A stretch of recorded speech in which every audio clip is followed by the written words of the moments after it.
Good morning, ladies and gentlemen. Good morning, TK. Are we ready to start?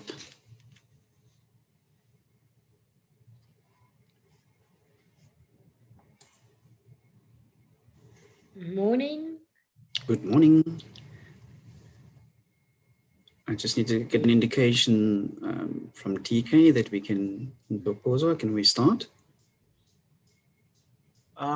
Bruce, just give me a minute, just a minute.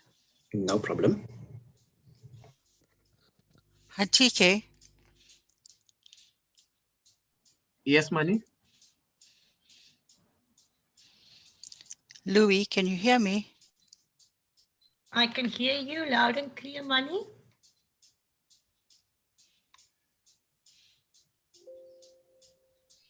Hi, TK. Yes, Mani, I can hear you. Okay, thank you. I just wanted to test if it's working. Thank you. Bruce? Yes, TK. I think we're good to go. I checked Dr. Whitfield Green is present, so I think we're good to go. Yeah. Thank you, TK. Pleasure. Can I just check from TK, are we able to share presentations? Yes, you will be able to share. I've tested it. Thanks, TK. Thank you, TK. And good morning, colleagues. I am delighted to be here this morning, and my name is Bruce Banda. I will be your facilitator for today's workshop. I'm linked to the University of Stellenbosch, and in my position as Deputy Registrar at the University, I am in the thick of things when it comes to quality assurance and academic administration. So I'm very excited to be here this morning and to be facilitating this workshop. The theme of today's workshop, Quality Assurance Framework and the preparation for its implementation, I think it's a very apt and very appropriate theme for today. And I would like to ask that participants really participate in and contribute in discussions, and it's going to take the form of an engaged session, an engagement for the day. So ladies and gentlemen, and I know that we have always, time is of the essence and time constraints, and so I'm going to get straight into it. I would like to just quickly indicate a few rules of engagement and just set out the sort of rhythm and the tone for the workshop for today. Firstly, ladies and gentlemen, we will be recording today's session engagements, and I think that is also in terms of quality assurance, what better way of starting with recording, and so that we can always go back and look at how the workshop flew.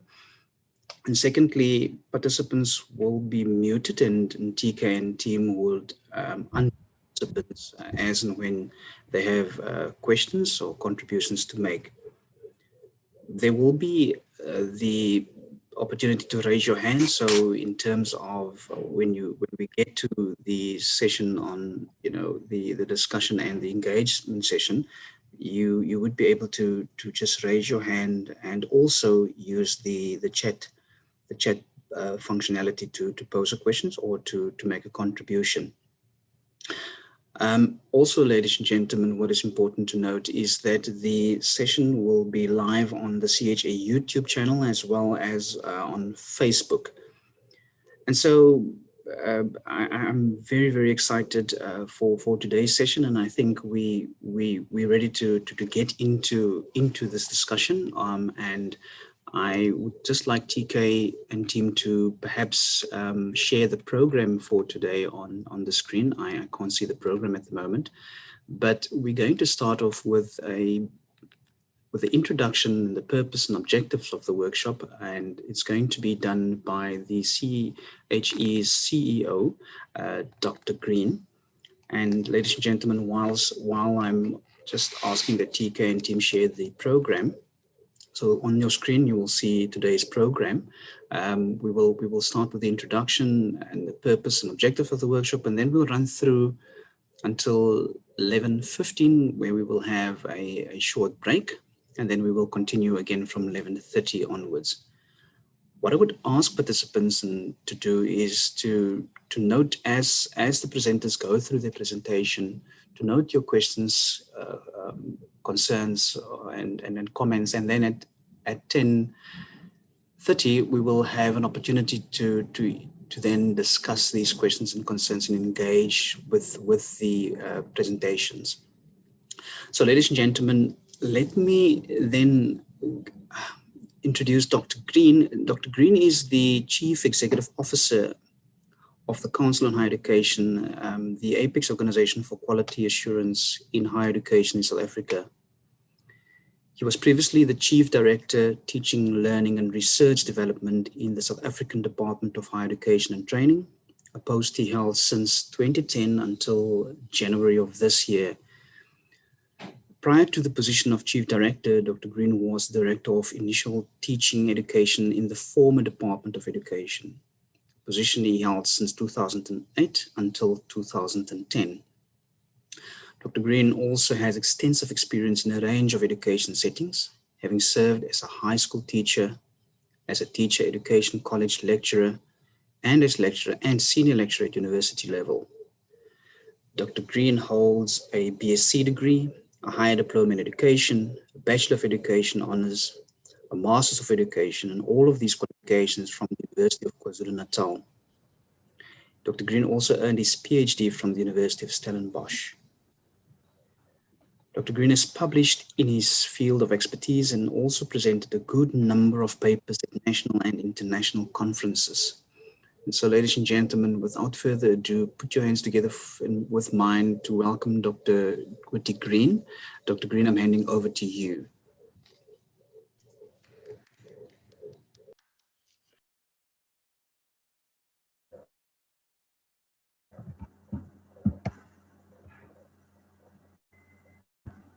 I'm sorry, I've been talking to myself. Thank you very much, Bruce, for that introduction and that welcome.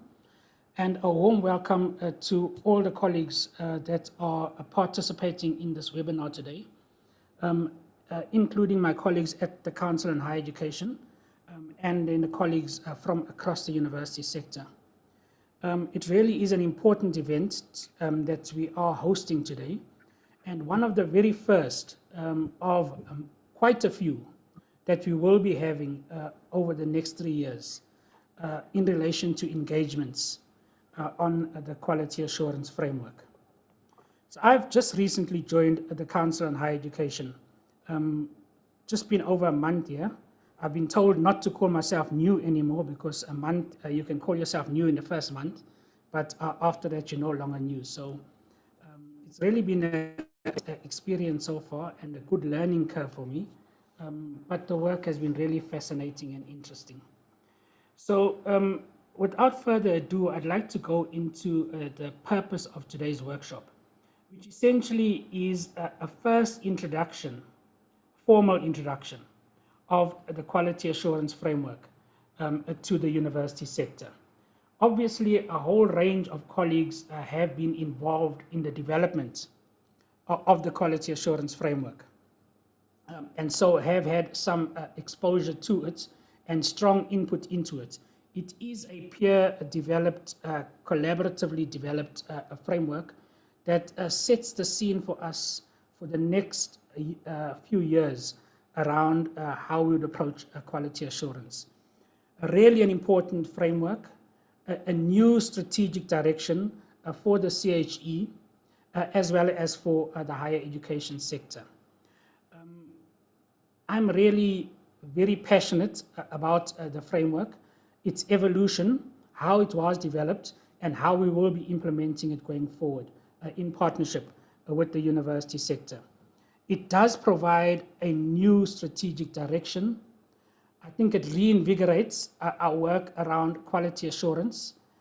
It's a re-envisioned approach that is the next step in the evolution of our quality assurance approaches in the South African context. We've come very far over the last 27 odd years since democracy, and I think the quality assurance framework now takes us to the next level.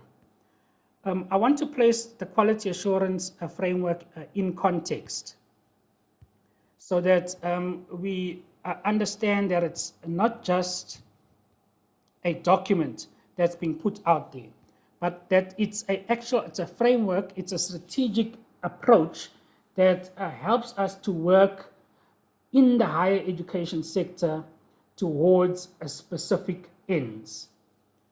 So it's not an end in itself, it's a contribution to our continued work in the higher education sector. So colleagues will know, I mean, our big goal in South Africa is to build a higher education sector that consists of differentiated, responsive, anchored institutions, all having a strong sense of their own role and the contribution that they need to make locally and globally. So we have this vision of a transformed, differentiated, responsive, anchored higher education sector, consisting of diverse institutions with diverse mandates, diverse roles, and responsive to context. We understand that if we're going to get to that kind of vision, and I must say that this is not new work, that there's massive work that's been done over the last 27 years already, and significant progress has been made, but we still need much more to do. And if we're going to take the next steps along this development pathway, then it has to be about holding two imperatives together.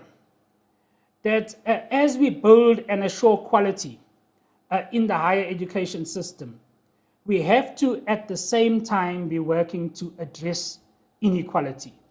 I think this is what sits at the core of transformation and our transformation objective. So we can work to build and assure quality in terms of the range of dimensions that we've identified, like in curriculum, including learning and teaching and pedagogy, like in qualifications and programs, research and innovation, the extent to which our universities are socially engaged, and in leadership, management, and governance. But if we focus on that in isolation to the need to address inequality in the system, then we're not going to get very far.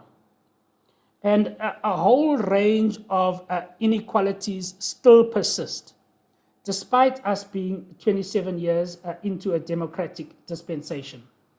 So we still see inequalities around race, around class, around gender and sexual orientation, around disability. Patriarchy still dominates our higher education sector. We have issues of institutional culture that work to exclude or include in implicit and explicit ways. We have the issue of language that we're still grappling with, and how language poses as a barrier or an enabler in the higher education system. And in recent years, the issue of knowledge has come sharply to the fore. So whose knowledge or what knowledge? How is knowledge being selected? How it's being represented? Who's making those choices? The whole issue of decolonization and the need to incorporate a diverse worldviews is really key. And so we have this whole range of inequalities that persist that we have to be working with as we at the same time build and assure quality. So for us, the quality assurance framework is essentially about this.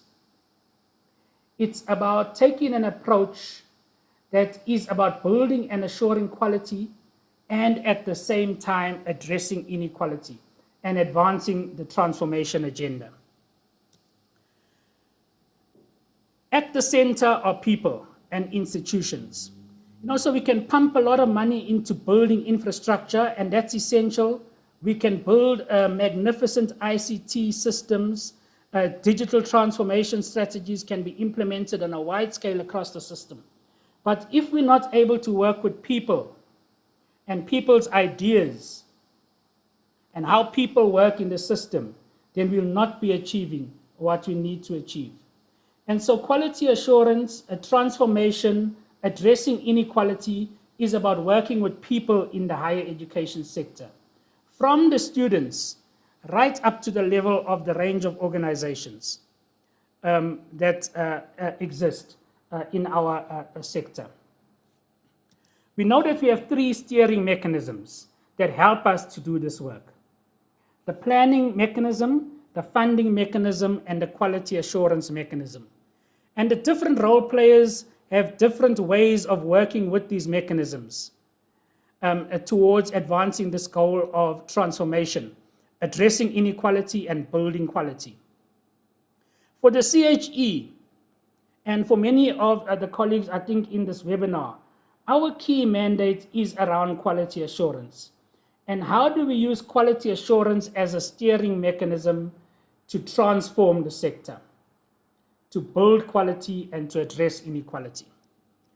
And for the CHE, then, it's our role, our mandate, and as was indicated, the CHE being the apex organization that has to drive quality assurance in higher education.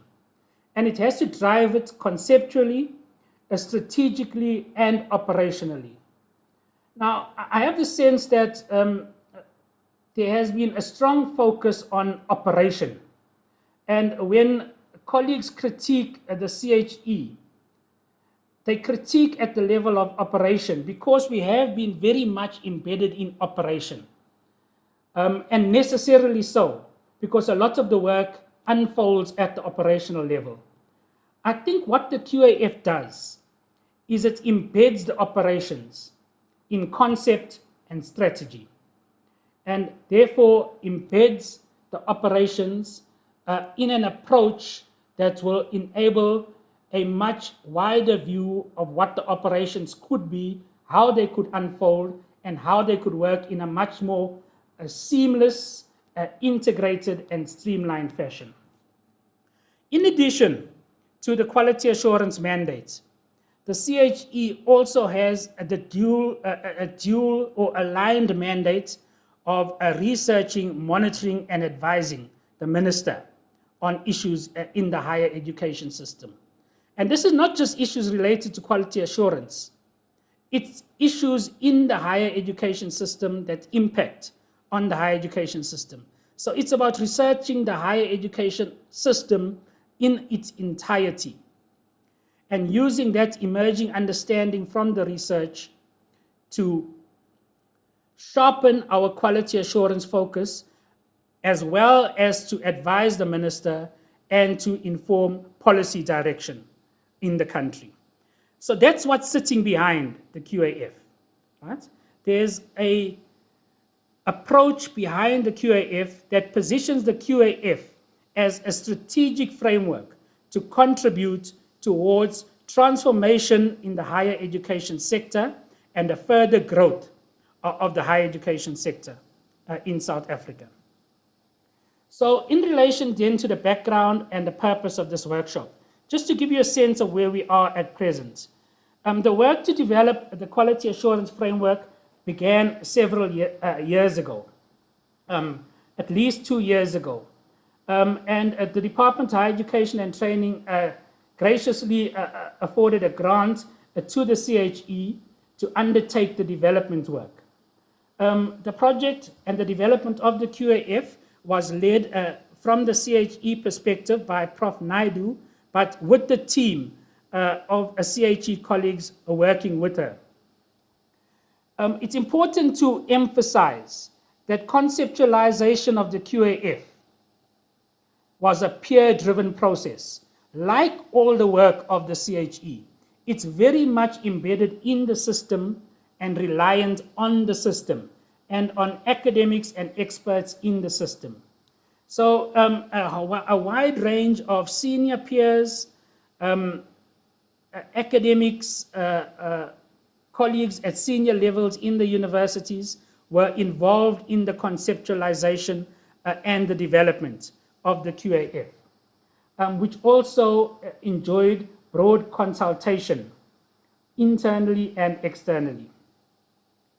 The Quality Assurance Framework was approved by a CHE Council in September last year, and it is planned that the QAF will be implemented fully by 2024. There are a whole range of issues and preparation that we need to do as a system to prepare effectively for its full implementation. If we simply move to implementation immediately, we'd shoot ourselves in the foot. Essentially because we have to address a whole range of issues in the system, capacity building, issues of preparing the landscape, issues of preparing particular instruments that are going to enable the QAF to be implemented effectively. So the next 3 years are going to be used to do this work. And we are going to rely on all the colleagues that are participating in this webinar today to assist with this process in the national space, but also in their individual spaces in the universities. We are currently working to finalize what we're calling a QAF implementation preparation plan. Not a QAF implementation plan, because that is something different. At this point, we are working on QAF implementation preparation. And that's the work that will unfold over the next 3 years. That will be followed by a QAF implementation plan that will be implemented from 2024 onwards. Part of this 3 years will be to explicitly develop that QAF implementation plan. We are hoping that the Department of Higher Education and Training partners with us in a continued way in this process so that we can implement the implementation preparation processes successfully, and that they would be the key funder of the implementation preparation plan through the University Capacity Development Program. So with that background, the workshop today has the following purposes.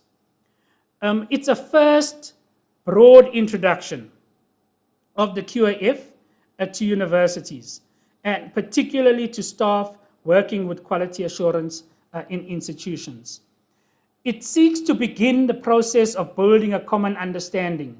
And I want to emphasize that it seeks to begin, because we're not going to get very far in this workshop beyond, I think, an initial introduction and a beginning to engage with the ideas.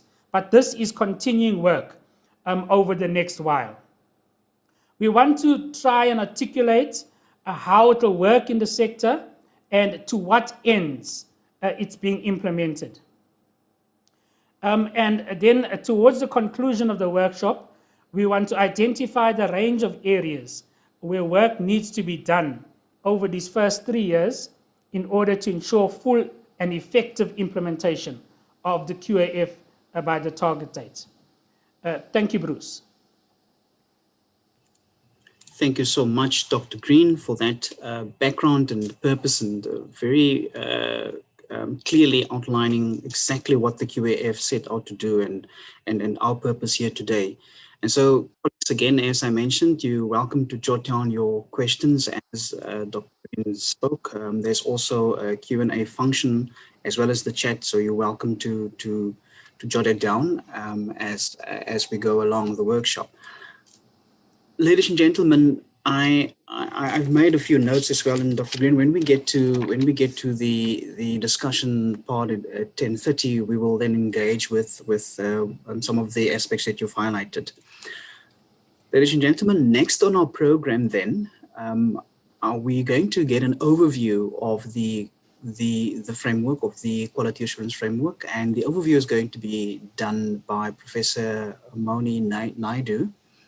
And if I can just briefly say that, as we heard Dr. Green spoke, that Professor Naidu has been instrumental in its development and conceptualization of the framework. And Professor Naidu has served as Director, Program Accreditation at the Council on Higher Education from 2012. She was seconded to the position of Project Manager in 2019 to lead the conceptualization of a new quality assurance framework for the CHE after having successfully submitted a funding proposal to the University Capacity Development Program.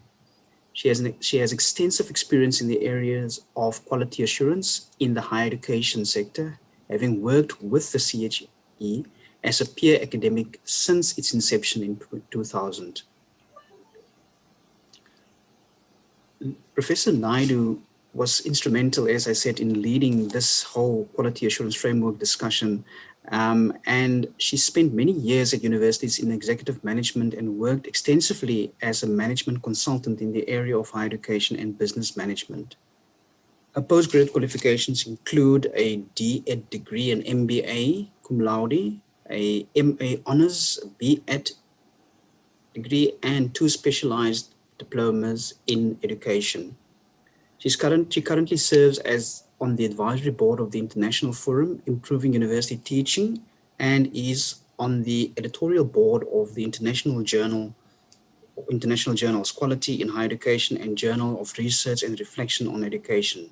She also serves as the South African representative on the joint AU and EU project on the harmonization of quality assurance in Africa.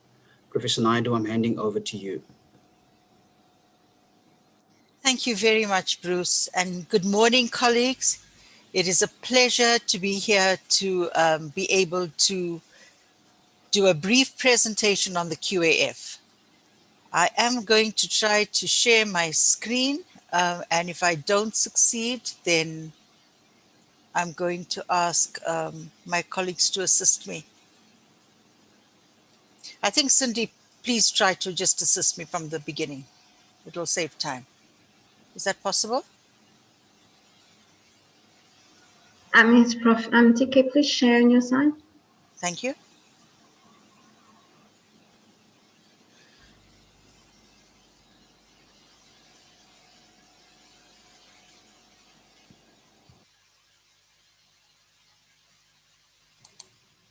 Professor Green, I just wanted to check that you are in South Africa, or the background there, is it somewhere else? I wish. This is what you do when you want to wish you were in a very pretty place. No, this is just a background photograph. Yeah. Cindy, are you okay with that, or should I find it? Hi, Mani. Please do find it, and at the bottom okay. of your screen, there's a share button. Yeah. Just I thought I had it sorted out. Just give me a second. I will do so now. Sorry, colleagues.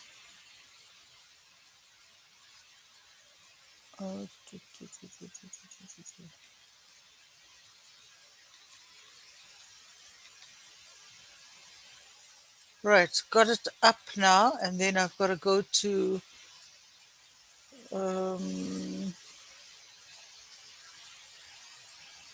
right at the bottom, there's just a hold on. share screen. Yeah, I know that. I just need to get to this thing here. Share screen. And then choose your presentation. There, got it. Okay, Thank you. and let me just go. Thanks. Sorry, colleagues. Okay, so I've called my talk today a reconceptualized quality assurance framework for the future and implications for internal quality assurance, that's IQA, and external quality assurance, EQA. Because I think that institutions have had sufficient time to engage with the framework when you gave us responses, and you've also read this framework in preparation for this meeting. And so I want to see whether we could, towards the end, move the conversation a little bit further. In terms of the outline, I like to start with the end in mind, and I think Dr. Green's already spoken about what's the implementation date. So talking about the timeline, give you some understanding of the process, broadly the goals, the objectives, etc., the aims, just a broad reminder of what it is that we want to achieve, what are the principles that we have adopted, what are those significant shifts, and what's the way forward in terms of the transition period. So if we look at the timeline, and you may have seen this before, is that all the work has not been done. What you have is a very broad framework. And I know that the detail is incredibly important, and a lot of the questions are around the detail. So, how will you do this? And that's what we internally at the CHE are still wrapping our minds around it. And there's a lot of integrated planning that we're doing as QA directors, because as you know, that one of the key purposes now is this notion of working in an integrated way and using the institution as the unit of analysis. So one of the main things that you will see in the framework is during this time, 2021 to 2023, there's going to be an immense amount of capacity building.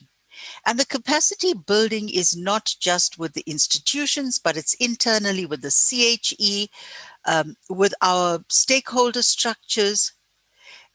And it's not so much about the how to do, but it is about how we think about quality, the purpose of quality assurance, enhancing quality. And so it's a lot of those deeper discussions and conversations that we need to do as part of this capacity development. The most important thing is that people need to believe in it, need to feel it's important enough and want to be a part of it. And you are shifting a system from being very compliance driven, very regulatory in some aspects, to one that is allowing institutions more autonomy, asking academics to become involved, to become reflective, to become co-constructors, pupils as the students as well. And then in 2024, hopefully, we will be fully implemented. But during this transition period, there will be certain developments that we will slowly phase in different directorates. Now, the reconceptualization process, this was really a collaborative co-construction. And the stakeholders were the department, SACWA, professional bodies in terms of the MOA that we've developed with them, these senior peers, researchers, and then, of course, the CHE peers. And there were very high levels of engagement. The participation from these groups and the consultation, because I did have meetings via Zoom with many of the institutions even before you submitted responses to the CHE. And those were structured responses. They were analyzed and then fed back into the QAF and revisions done. So not every suggestion that you made was taken into account, but you will note that many of those have been now included in this revised framework. But the challenge for the different groups, and we had about 4 working groups, we had some sub-working groups, and then we came together periodically as a joint working group. And the senior managers and directors at the CHE, including the CEO, participated in all of those. But it was really a challenge reimagining higher education for the future. Even what we're dealing with now at the current is something that we have not prepared for. And you are going to find the same challenge in institutions when you try to get this conversation going internally. It is really difficult. It is discipline specific sometimes. And so you are working with a range of complexities and an unknown and unpredictable future. We know what the world of work wants. They want job-ready graduates, but that world of work changes so rapidly that if the students do not have particular skills and abilities to upskill and learn new knowledge, etc., they are not going to be able to adapt very quickly. This entire framework was led by some excellent research that was conducted. One, there was an international benchmarking exercise on external quality assurance. There was a deep environmental analysis done. And then there was a historical analysis of the external quality assurance of the CHE. And this was actually a very, very honest reflection of what have we done well, where could we have done better, what worked, why did it work, etc. What you have is a distillation of a much larger, deeper document on the actual conceptualization that occurred, which is over 130 pages. Now, I think Dr. Green has spoken about the diversity and the inequities, and that has to be paramount, because we know that as we've moved even into this COVID era, those inequities have really widened. But we were very aware also of our own assumptions, our stereotypes, our subjectivities, and in the way we interpreted particular notions. And we call those into check, and we learned through that process. But there has always been, from inception, an inherent tension between the accountability function of quality assurance and the development work that needs to be done in terms of the quality promotion work. But I think we are swinging the pendulum more towards the development end now, and we are not giving up on the accountability that has to be there.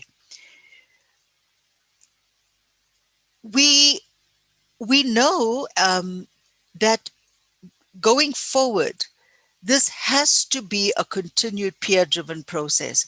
Not so much now that we've finished with the EQA, but now going into the IQA, the capacity development, etc.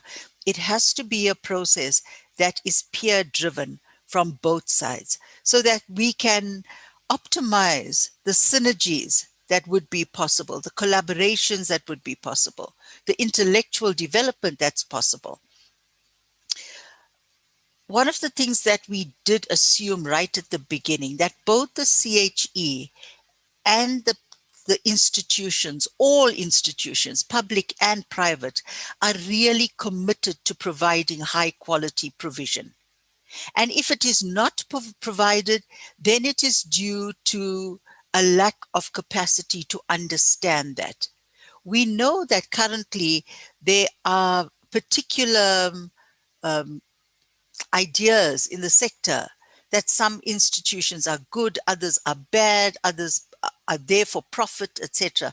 And we wanted to dispel all of those notions and work from the basis that everybody wants to do the right thing if they know how. So in terms of the goals of the QAF as a strategic leader, a lever, we wanted to advance the development of relevant and improved quality higher education provisioning.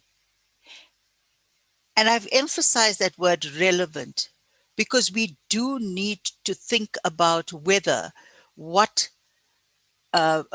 the curricula, what is in the curricula, whether that is relevant, appropriate, the way in which the provisioning is done, is that the best way to do it? Students learn in very different ways. It's a different time from when we ourselves were at university. Another thing is to really lead these intellectual debates on the academic project. One of those that we've already started on is about reconceptualizing learning and teaching. And I've deliberately put learning first because the emphasis has to be on the student learning. The teaching is simply about the facilitation. But we need to interrogate those assumptions that we have about how students learn, how deep learning occurs, how active learning occurs, and what are those innovative pedagogies that we can share amongst ourselves and learn from. There's been a tremendous shift to online and blended learning and teaching, and I don't think that the majority of students and institutions are ready to immediately go back to the previous ways of provisioning. Curriculum development is really a huge issue. Curriculum renewal, curriculum review, and improvement, because herein lies the idea of inclusivity, the decolonization debates, etc. And Dr. Green spoke about some of those things. And of course, without staff development, and not just the academics, but the academic support staff, the admin staff, there needs to be an understanding of how one aspect of quality assurance impacts on another. And it's this notion of integrated quality management system. And you understand that all of the different elements are actually linked. We focused a lot on the graduate attributes. And there were very interesting debates about this and how those attributes are actually developed. Whether you could do it in a piecemeal fashion by having small, short courses, or whether you needed to have a more holistic approach to the cognitive development of a student and have that happen in a more integrated way. And those debates are still continuing. There's been, I told you, a shift in the dominant approach towards development and engagement that requires a critical self-reflection and accountability. Now, you're going to see that in the way we are going to plan the engagement with institutions in terms of national reviews, accreditation, institutional audits, etc. But underpinning all of this is the development of standards, guidelines, and criteria by communities of practice. And the communities of practice are the peers from the institution. Our job is to facilitate in a very careful and particular way these communities of practice so that we do deliver on the standards and guidelines that we need to put in place. And then to draw attention to the enhancement of the quality culture. And that quality culture is not something that can be prescribed. You know the amount of work that's going to need to go into such things. And then the interconnectedness of these quality experiences, and often the qualitative experiences as well. Our universities have become very hostile environments, unsafe spaces, often for female students. That impacts on their well-being and their ability to learn, not just female students, I think students in general as well, but particularly female students. So right at the beginning, up front, we had to decide on what are those principles of the QAF that needs to underpin its development and that needs to direct its implementation. And the one big thing was to say, institutions need to take responsibility for quality assurance. Be responsible for it and accountable, because as long as the CHE tries to assume that responsibility, institutions will respond in a compliant way, and we would get the kind of window dressing that we now see. This currently, and I'm talking from accreditation, the accreditation applications in many cases are submitted by consultants. The institution has got no idea about why they've put the curriculum together in a particular way, why they are teaching in a particular way, etc. The notion of integration, we've worked previously separately as directorates with a very informal arrangement of just sharing information. But one of the main aims in the CHE now is to break down those silos. We probably will see some kind of restructuring happening, new organograms, but to work in a far more integrated way. We've carried through the notion of fitness for purpose and fitness of purpose. And you see that many of these are in the founding documents. The principle of differentiation is new, because here it is not a one size fits all. it is recognizing those institutions that have very robust internal quality assurance systems, and then spending more time and support and attention on those that need the support. But also, for example, accreditation, which will be focused on qualification accreditation, will have an end date. It kind of has it for privates, but now it would be for publics as well. It's not that you get your accreditation and it lasts a lifetime. But even those timeframes will be differentiated. The same with reviews. How often you have a review will depend on your quality assurance systems.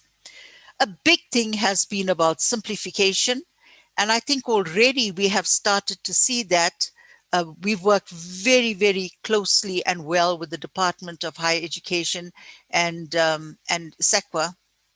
And for example, we have already put in place a single, we haven't implemented it yet, but we've developed a single application form that is now going to replace those separate SAQA and CHA application forms.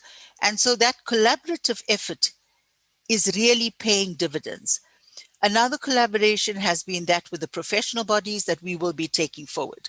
And a big part of this QAF will be on innovation and technological advancements that make this possible.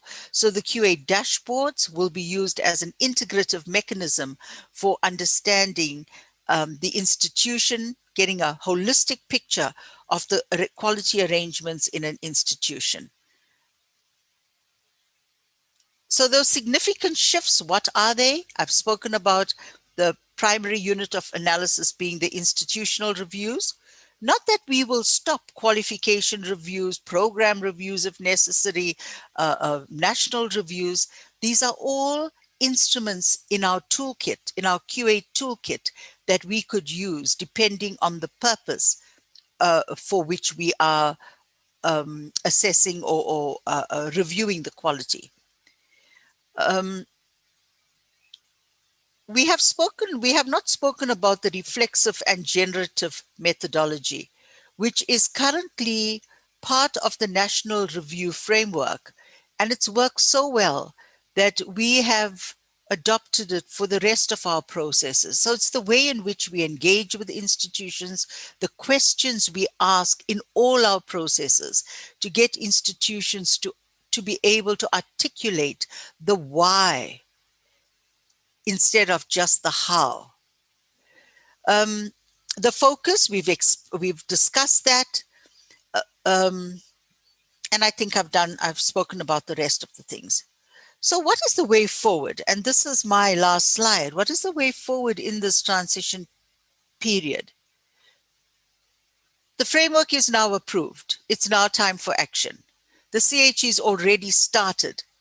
We are doing things like building a new IT system that will have to include the QA dashboards. We're establishing communities of practice. We're formulating standards and guidelines. We're developing a QA manual and the toolkit. For example, we need to work out the mechanism for awarding self-approval status to institutions that are going to be allowed to approve their own programs. We need to set up our capacity development plan and our infrastructure. And the question is, now that the institutions know what the QAF has in store in 3 years' time, how are the institutions going to take this up? It is not going to be prescriptive. This whole system is built on an incentivized model that those institutions who do well, who have really good internal quality assurance systems and can demonstrate this, there would be a less rigorous quality assurance dispensation awarded in the self-approval. So how are institutions going to actually mobilize their communities and set in motion the work that needs to be done to get them there? So one of the first things that I think needs to be done is that The internal quality assurance systems of the institutions and their strategy for an integrated quality management system needs to be revisited. You can throw out some of the ideas in the QAF and say, we do it differently in our institution because, but there needs to be a rationale.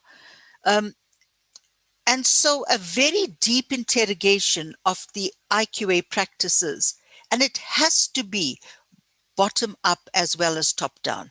And the bottom up is particularly important because we have said that the focus is going to be on learning and teaching, on curriculum renewal, on innovation, pedagogic innovations, on the mediation of learning, on the mode, etc. It's going to happen at the coalface. And if the academics cannot understand and explain why they are doing certain things in the way they are doing it, it's not going to bode well for an institution. And then institutions would also need to develop their own transition plans based on their own gap analysis of what is there and what needs to be put in place. The CHE in this time will play a supportive role, will engage with institutions, will talk about what we're doing. As Dr. Green has pointed out, this is the first in a series of ongoing consultations and discussions. And just to say, yesterday, I had a meeting with a PhD student who I think is in the audience, and she asked me, so what do you think made this QAF work? What brought it together? And when I reflected, I think that it was the communication, the collaboration, and the consultation. And I think that those three things could also be used in institutions to really mobilize the university community. Thank you very much, Chair. Thank you so much.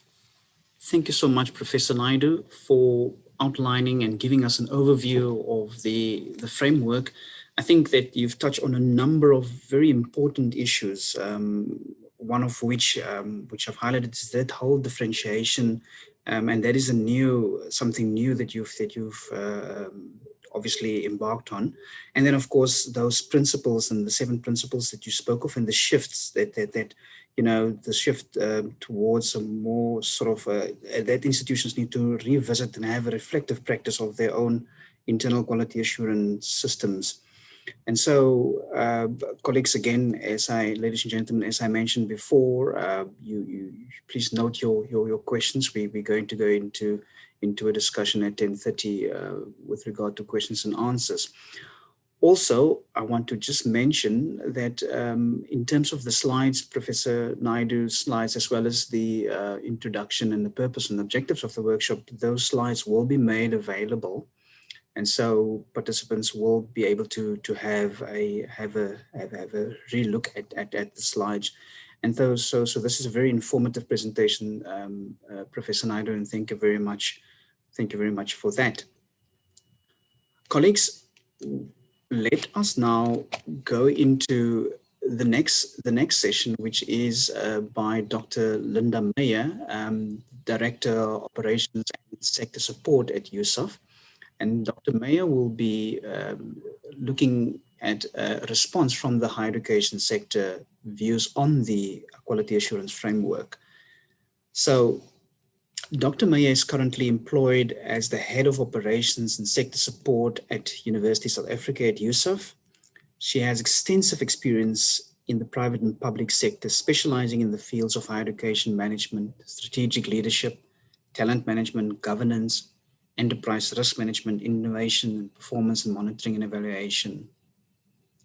A serving member of the South African Qualifications Authority, SAQA, and a member of the Audit and Risk Committee of the Department of Justice and Constitutional Development and SAQA. Former positions include Chief Operating Officer, Dean Academic Executive, the Head of Justice College, Chief Director, Corporate Services, CCMA Commissioner, Trade Union Official, and various other senior and executive management and consulting positions.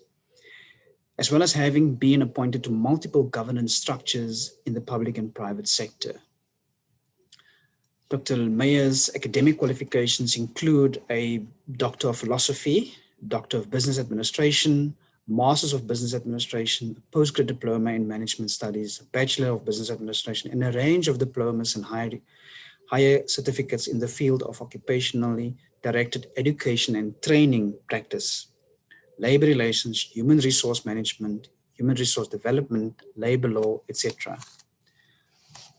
Continual country and regional winner of the 2020 and 2021 Pan-African Award, CEO Global, Africa's Most Influential Women in Business and Government. A published author, thought leader, and a regular media guest and speaker at industry conferences. Ladies and gentlemen, please join me in welcoming Dr. Linda Meyer. Dr. Linda Meyer, I'm handing over to you. Thank you, Mr. Bandar. I would just like to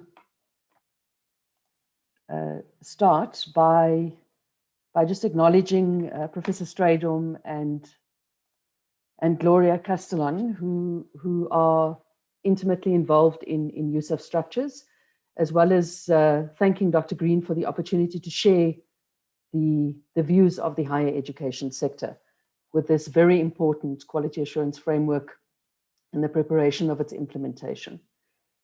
I would like to start off, I'd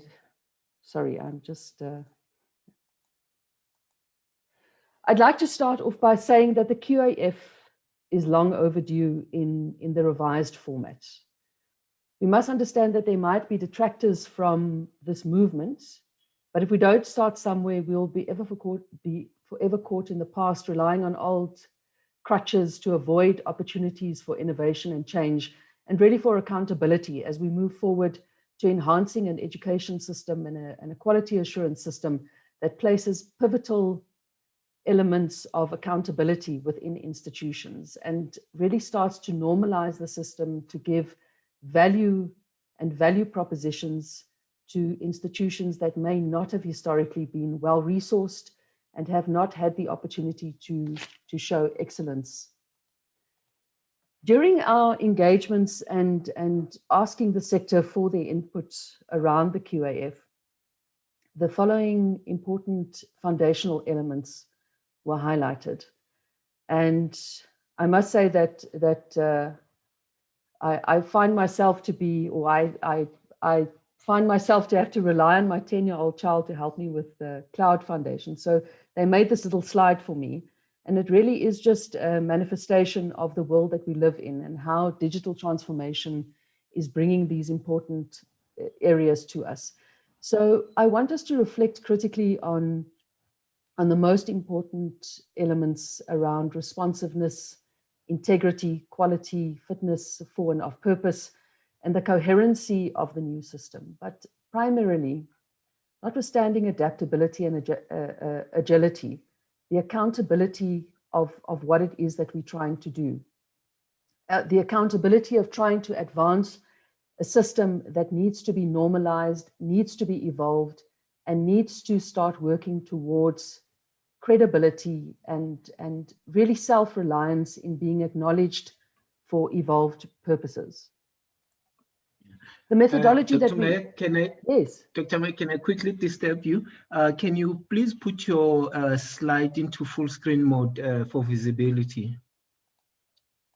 Sure. Is that helpful? Thank you very much. Okay. Sure. So the methodology that we employed was to conduct semi-structured interviews, and we had focus groups with senior individuals, including vice chancellors, academic. We also did a desktop review, and there was an invitation to comment on some of the areas that we felt were important in evaluating the QAF. And we asked for expert practitioners to also provide their input. We identified a number of areas for broad consensus, and these include the positive receptions, which was that the CHE was to be congratulated for the conceptualization, development, and strategic intent of the new QAF to streamline qualification accreditation and quality reviews. the HEQC responsiveness and willingness to strengthen the QA in the higher education sector, and for revitalizing the QAF in the interest of stakeholders. I must say that Dr. Green mentioned that the process took that it's been busy for 2 years. It's been busy for many, many years, but I think we have seen a remarkable movement in the last 2 years since Professor Naidu took over the system. So this has been very helpful. The QAF was also applauded for being a collaborative co-construction. We felt that Professor Naidu had done extensive work in consultation and ensuring that everybody's voice was mirrored and included in the framework. The QAF was also applauded for creating a space for understanding in context of engaged learning and teaching, reflecting on the purpose of being within a contextual discourse of scholarship, as well as fitness for and of purpose that takes the differentiation of the sector into account. The HEQC decision on accrediting qualifications and allowing for internal approval of programs developed around the qualifications to the higher education institutions was also largely supported. But one of the thematic elements that emerged was, but we need to understand the mechanisms to inform the CHE and what is this and why. And I think that Professor Naidu in her presentation alluded to the answer for the implementation. Further points of commendation included the acceptance that quality reviews will be flexible and conducted at an institutional national level and either a qualification or thematic level and differentiated outcome. The question that emerged from this was, but this is where the mechanisms get murky and engagement and introspection is required. Further, the emphasis on learning and teaching, developing quality standards and guidelines, and requiring HEIs to reflect critically on and respond to constructing socially adaptable and responsible graduates that can function in a labor market. We're nearing the end of the points of commendation. I must just say that we'll be moving on to some challenges that were raised after this slide. The proposed MOA between the CHE and statutory professional bodies. There was great excitement really about the emphasis on the inclusion of communities of practice and what this discourse would mean to inform the quality assurance cycle. The requiring institutions to have greater self-regulation over the quality of their core functions of learning and teaching, research and community engagement posed the question, but how this will link back to the accountability mechanisms within and across institutions. The QAF allows for reflection on how we make students co-creators of knowledge and not just passive recipients of the curriculum. My apologies, there was one more slide for commendation. The QAF will allow for a space where academics are moved out of their comfort zones and innovative processes will be facilitated in respect of program development and teaching and learning. Attention drawn to curriculum transformation, pedagogic renewal and flexibility, and how higher education institutions will reflect critically on what their IQA findings indicate and how best to address them within a system. The following concerns and challenges were raised by institutions.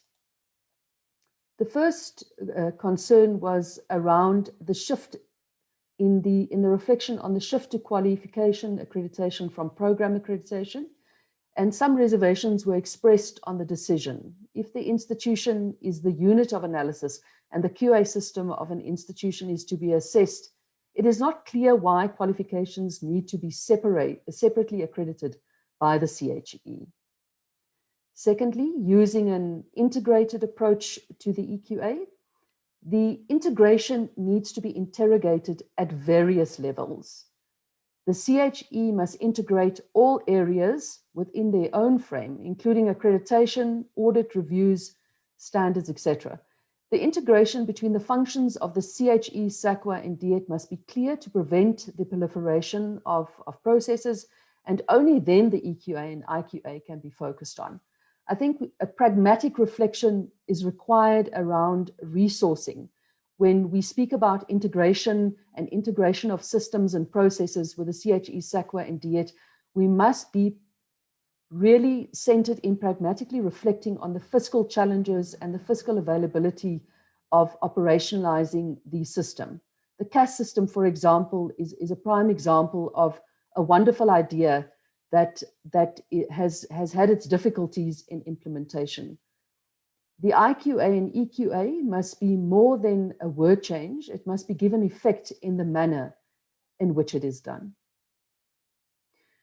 In reflecting on adapting a generative and reflexive methodology, the shift from institutional audit to institutional reviews is also congruent with this engagement and the development approach to the QAF. The questions that were asked is, how does this link to capacity development? The why. The CHE has not provided capacity development programs for years due to budget cuts. And this system really needs to be predicated and underpinned by capacity development and understanding what is required in being, first of all, understanding what it means to be mature, but also what an evolving system requires to reach levels of maturity. Institutional culture and commitment to quality, and I think this is something that institutions grapple with in a myriad of dimensions, is what is the institutional culture? Is it a light touch? Is it a pragmatic tick box exercise? What does it mean for the institution? Is quality lived, or is quality seen as an impediment that really is just about making sure that minimum requirements are met and that an evolving system is not supported? Further, a commitment to transformation and addressing inequality is pivotal. Funding mechanisms must support and enable quality assurance.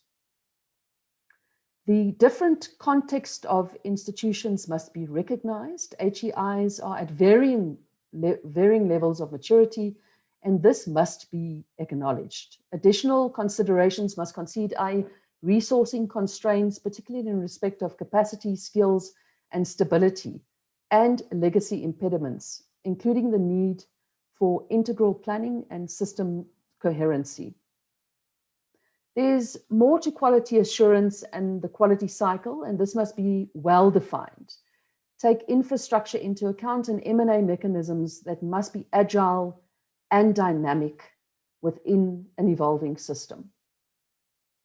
Reliance and acceptance on the foundation that the requirements to strengthen institutions' internal quality assurance mechanisms are possible and that the capacity exists within the HEI.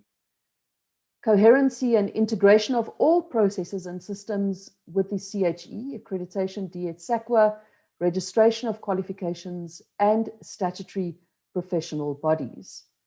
It is important that the sector understands that it is not just about the professional bodies, it's also about the corporate environment that needs to absorb the graduates and the evolution of the graduate attributes that are developed. So the system needs to be coherently integrated to have all stakeholders manifest and claim their meaning of quality and how this is transported into coherency and adaptability within the market. We know that many institutions have great difficulty where employers refuse to accept graduates from their institutions. And this system must ensure that this historic impediments are addressed, those systematically and those starting at a point of departure where credibility is created across the system and advanced to work towards evening the playing field. The technical specifications and functionality of the shared online application and registration portal are still unknown, and Professor Naidu has highlighted that this is the beginning of the process and these applications will be shared. But it is critical that as institutions, we understand and are part of the co-creation of how this porthole will be developed. QA dashboards for each institution will require developing a new information technology architecture to support the QAF as a single shared online platform for the approval, accreditation, and registration of qualifications. This also requires a critical reflection on POPI and data analytics and the implications thereof. The ability and willingness of institutions to develop the QA system and processes that will be considered robust to forge their power within the system.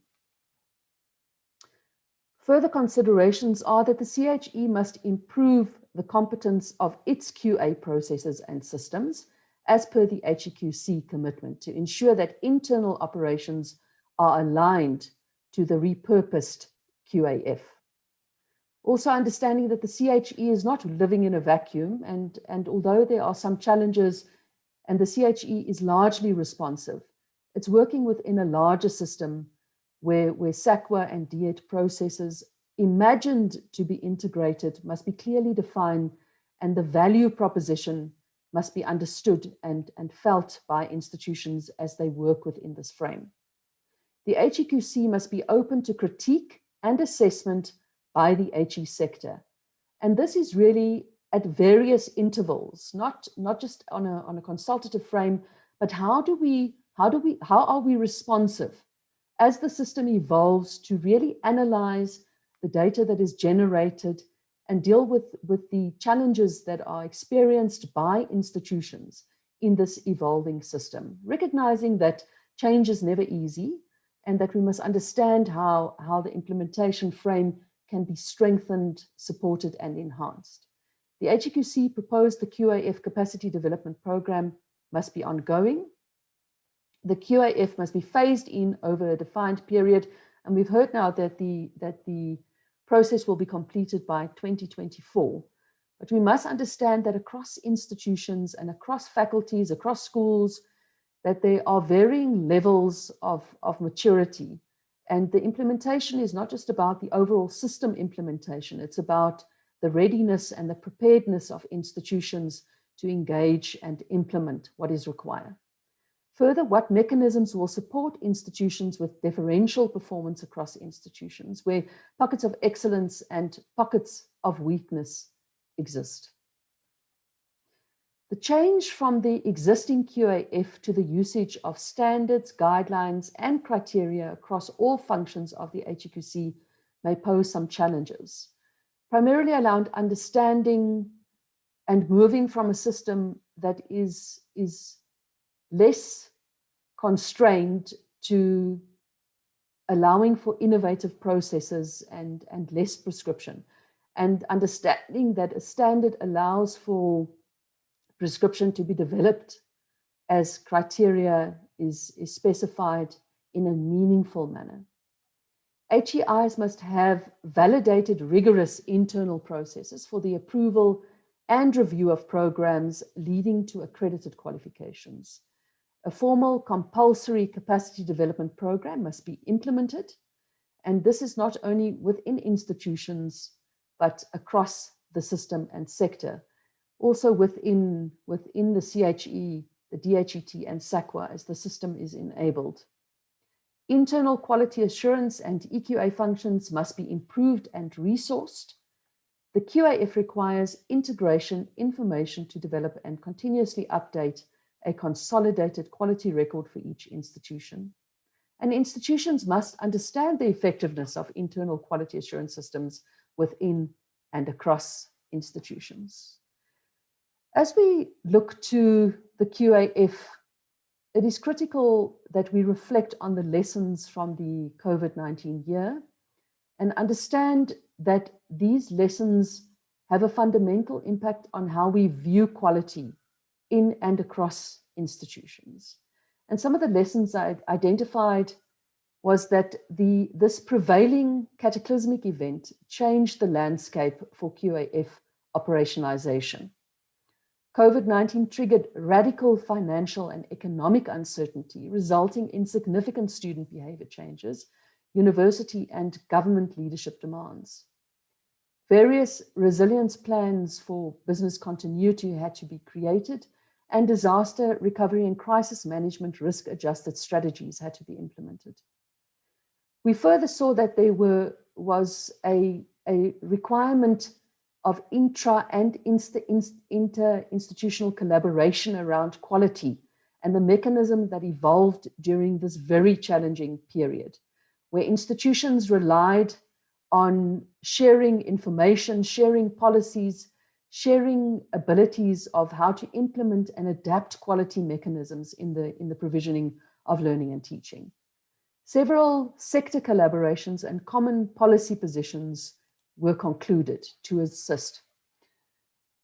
In reflecting on the lessons, we have just highlighted some of the areas that we dealt with within the sector, and we saw that there was a differentiation in the historic constraints that universities were faced with. This included for most disadvantaged institutions, they were posed with infrastructure challenges, limited financial resourcing, academic staff experience that was limited and specifically challenges around multimedia and teaching and learning and assessment praxis.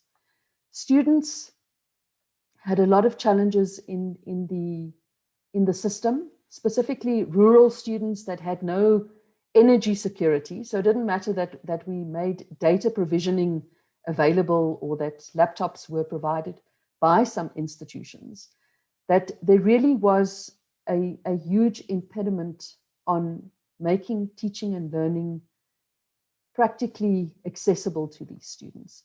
Academic staff experienced their own challenges, and I'm not going to spend too much time on that because I think that this is well known in the challenges that we experienced in implementing quality. And the concern around quality assurance mechanism, the system evidenced a lack of preparedness for emergency remote alternatives, notwithstanding previous challenges that we faced with fees must fall, etc. There was a large degree of assessment challenges and learner management systems that were really inoperative when demand was placed on it. There was great impact on research and disruption and funding challenges. And I think the importance of reflecting on the COVID-19 pandemic is that the system needs to be robust and resilient.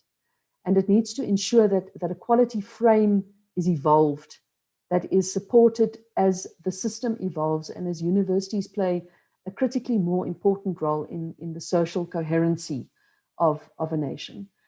We have identified some areas that we propose the CHE consider in the implementation of the QAF as we move towards the implementation phase. And this is by no means an exhaustive list. This is just a list of seminal or thematic areas that emerged that we feel needs time, needs resourcing, and needs really to be focused on as we move towards the renewal of the system, but also the renewal of the perceptual value of the system within the broader contextual society. Lastly, and in closing, we'd like to thank Professor Naidoo and the CHE for staying the course, notwithstanding opposition and challenges that were faced during this entire emerging construct. We believe that this is a process that is good. It's a process that will bring transformational elements and will really enhance and uplift the system as we move forward. Chairperson, I'd like to thank you for the opportunity. Thank you so much, Dr. Green, and thank you for sharing, and again, also very insightful interpretation and analysis of the QAF and where we are at the moment from a USIF perspective. So thank you very much for that. Ladies and gentlemen, we are now at the stage where we can engage, we can pose questions, we can make comments. And as we heard this morning, as Dr. Green started off by saying that this is the first formal introduction to to the QAF with the sector. And I think specifically when you mentioned there is a new strategic direction for the CHE and reinvigorating this whole notion of quality assurance and the framework.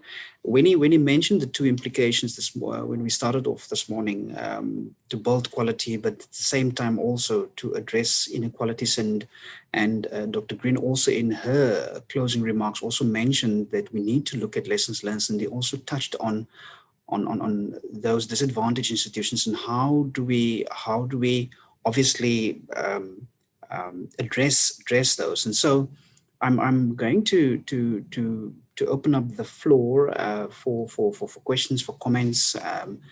I also would like to just indicate that when Professor Naidu mentioned the implications, and it also linked up with Dr. Green, and so the whole notion of integration and how important that is, integration, and Dr. Green mentioned it, Professor Naidu mentioned the integration between the CHE, SAQA, and DHEAD, and that there needs to be clarity on that aspect.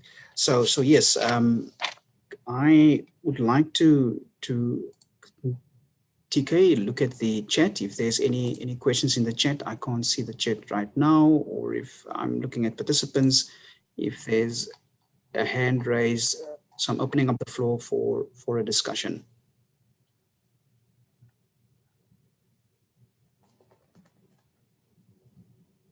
Okay, currently there are no questions on the chat that I can pick up.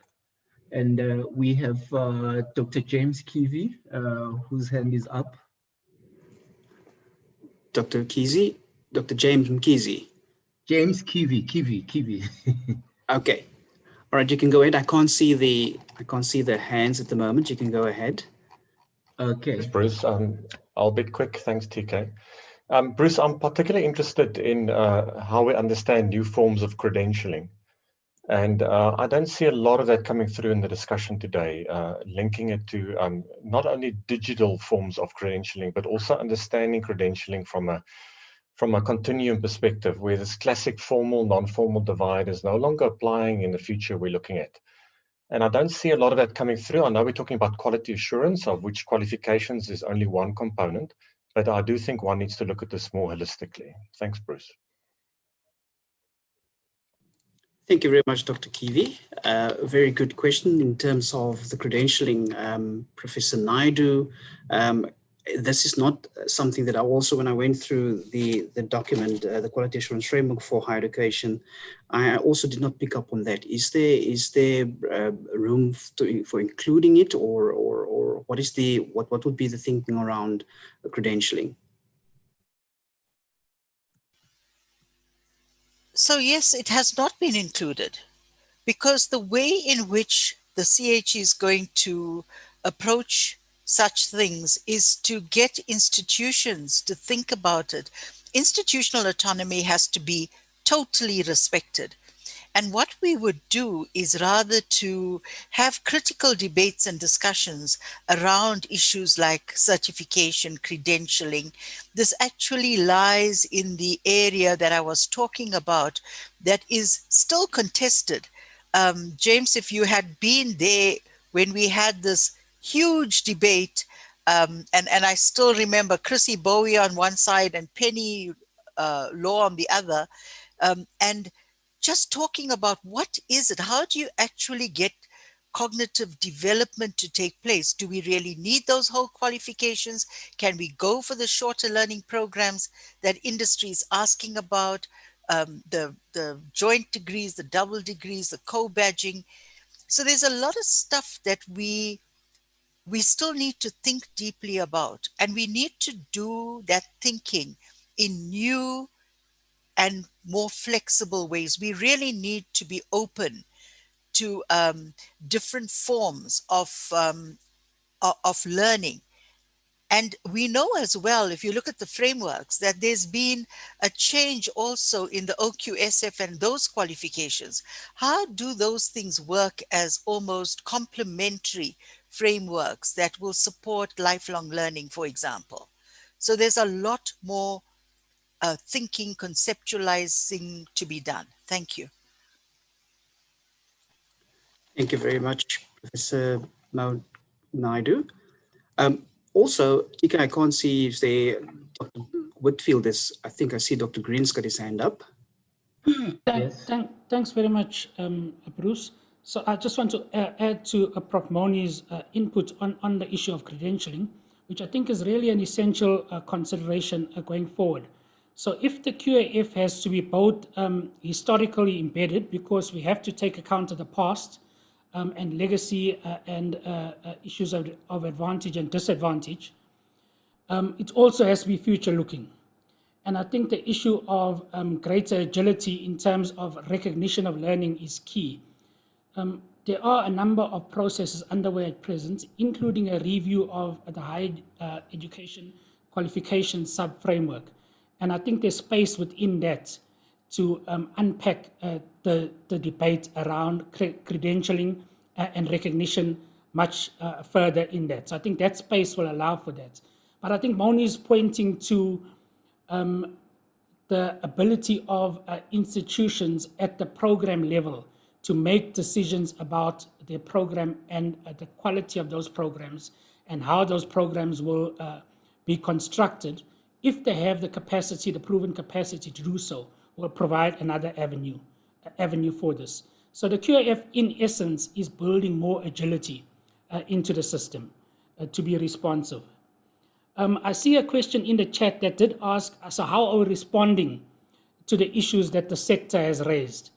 And I think it's exactly why we're taking this approach, a considered approach rather than a big bang approach to implementation. So even though the QAF has been implemented, we're saying that we need at least 3 years to prepare the sector. And that preparation means addressing all the range of issues that Linda and the sector have raised in relation to the QAF. So it's about building a response to the range of issues and dealing with them over the next 3 years, collaboratively with the system. I think what we must understand is that needing to deal with the issues is not just the CHE's role, it's the sector's role in combination. And resources to deal with those issues, again, is not really only from the CHE, but it's from the sector as a whole. So it has to be a collaborative effort and a partnership going forward. There's one more question that I did want to respond to about transformation. So the QAF does foreground transformation. So it's a fundamental principle underpinning the QAF. And all of the approaches we take have to be about advancing the social justice agenda in the country. Transformation is a quality issue. You can't have a quality system that's untransformed in South Africa. Those two just don't go together. So transformation and quality have to be looked at together. So part of the work around understanding quality through the QAF must be about understanding how we are addressing transformation imperatives and how so transformation plans, how those are being implemented will necessarily have to be a part of implementing the QAF going forward. Thanks, Chair. Also, yeah, thank you, Dr. Green, for explaining that and giving a very good answer. There's also, in addition to the transformation question, there's also another part to it, and the question asks, will the CHE actively monitor the resolutions of student grievances and disputes which escalate beyond a particular university? If my understanding is of this question is there a monitoring mechanism for the CHE to be able to monitor student grievances?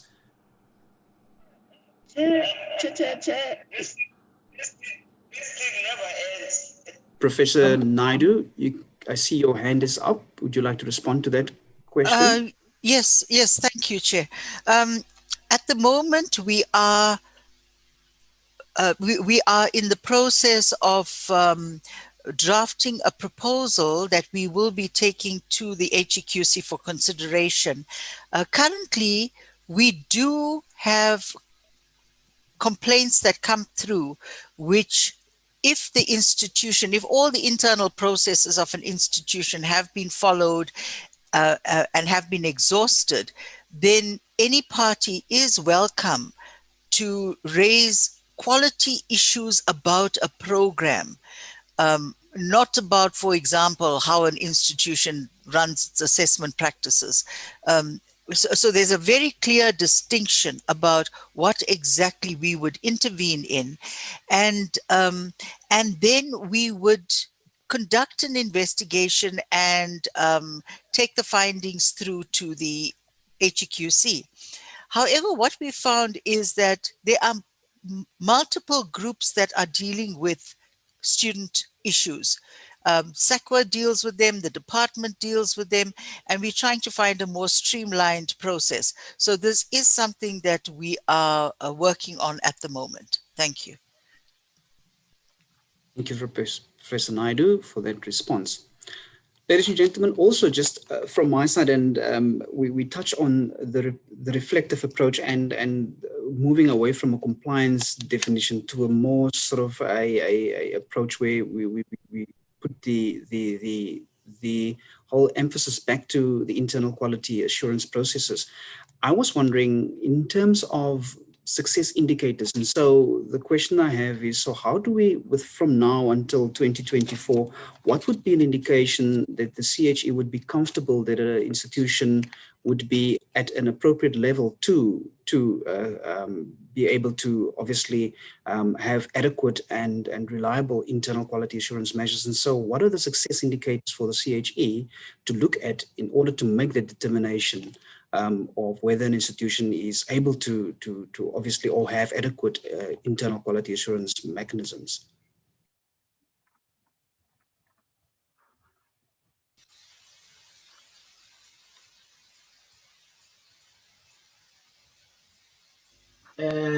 Dr. Zawada has a hand up. I think she'll be attending to the question. So go ahead, Dr. Zawada. And can I ask you to please turn a video on?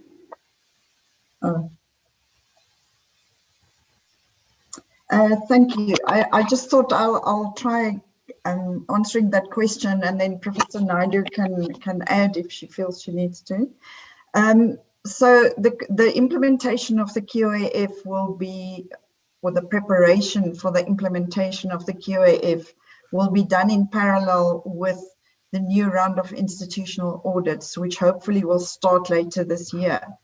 And the institutional audits will form the basis for going forward in terms of those success indicators. That's the short answer. So the standards and guidelines that are in the institutional audits framework, which you will recall was consulted with institutions maybe around April, May last year, will form the basis of that. But then going forward, the idea is also then to develop new standards and guidelines using this reflective and generative methodology to inform that process. But for now, we're trying, and one of the reasons why we kept the institutional audits back was to align them as much as possible with this preparation for the implementation of the QAF. Thank you, Dr. Zawada. And Bruce, I also have 4 questions from the chat box. You can go ahead. I can't see the chat now. I see Dr. Zawada's screen. Okay, there it disappears. Okay, first question came from Mr. Otwa Toninchi. The question is, with regard to addressing inequality, does it mean that the CHE will monitor transformation plans of higher education institutions? Also, will the CHE actively monitor the resolutions of student grievances? I think this one was responded to by Dr. Green. The second one comes from Dr. James Kivi. His question or argument is, I would also argue that a broader PSET focus could be included, at least in the manner that higher education fits into PSET. There are a few PSET-wide digital platform initiatives that may help the CHE to avoid reinventing the wheel when it comes to digital tools, dashboards, and analytics. I think this was more of a comment and a pointer. And the next one is from Madoda Makola. Will the institutional capacity building include higher education institutions and leadership? You may be surprised with some's level of understanding where we are and where we are heading, including the importance of QAF in the life of the institution. And the last one is from Miss Maya Sutherland. Prof. Naidu speaks about the institutions taking ownership. I am concerned about how and what changes taking place within institutions, especially historically advantaged universities. Colleagues can also refer to the chat box for accurate response to those comments. And yeah, thank you. Thank you, Bruce. Thank you, TK, for outlining. I can see the chat now. I want to go back to the first one, and I would like Dr. Kiwi just to elaborate a bit on when he says a broader approach or a broader focus could be included, specifically looking at the digital tools and dashboards, analytics. I am very also aware, or I'm aware of the fact that, you know, with the students making use of these platforms in terms of their digital literacy versus their digital fluency, one also needs to be very mindful of that. So, Dr. Cleave, would you be able to just expand a bit on the focus this to include, the digital sort of tools? Bruce, I can quickly respond. I'm trying not to take too much space on your workshop. There's a project, maybe I can give you a practical example, Bruce. We're working with MERS-CETA, the Manufacturing Engineering CETA, and DHET, trying to put in place an interoperable platform that can link all the data sets in PSET. So this is not only the kind of work that universities do, but of course CETAs and employers. And I think there's some exciting things coming through there. We're in the third year of a 5-year initiative. The CSIR is involved and others. And so all I think is we should compare notes around those kind of things that are happening. And my last point would be, you mentioned fluency, Bruce. We're doing quite a bit of work on what we call credential fluency to understand how learning can be captured on these platforms. And so I think there's just a space to compare notes, to learn from each other, not to replace what each other's doing, but let's keep talking. So that would be my main point. Thanks, Bruce. Thank you so much, Dr. James. And I think precisely what Professor Naidu also mentioned, this whole collaborative approach, and that we need to have more talks. I think that's a valuable comment, that we compare notes and that we just learn from each other. Precisely, you know, what such a quality assurance framework would want to achieve. Professor Naidu, I know that Dr. Britta was just, when I asked the question about the sort of success indicators in the measuring rods and how you'll be able to see whether or not an institution has adequate systems in place. Would you be able to just say a bit more about that?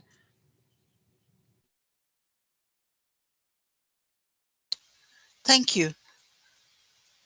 Thanks, Chair. Am I muted? No, I'm fine. You are fine. Right. Okay. No, yeah. Please start your video, Manny. Oh, I have. Okay. So I think that we are really, this is also an area where we are at the starting point of those conversations.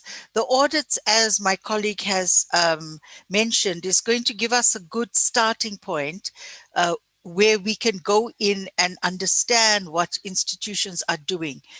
But when we talk again about, for example, the development of standards, it is a co-construction with the sector of how exactly do you measure whether an institution has got good IQA systems in place.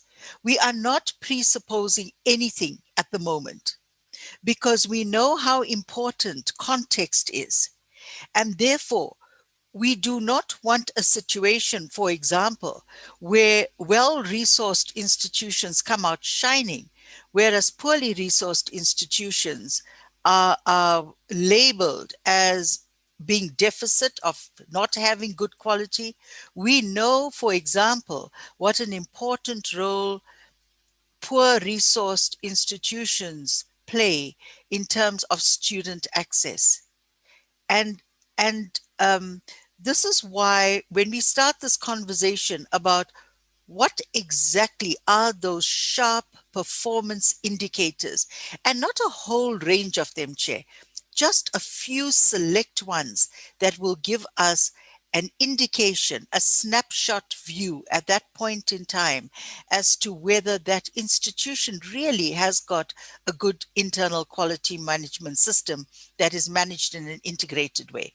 So we're going to be setting up a whole lot of different communities of practice, and they are going to peer driven with us participating, and we are going to focus on a question such as this: what exactly would be our indicators to use? And again, it goes out on consultation with the institutions. That's how we co-construct.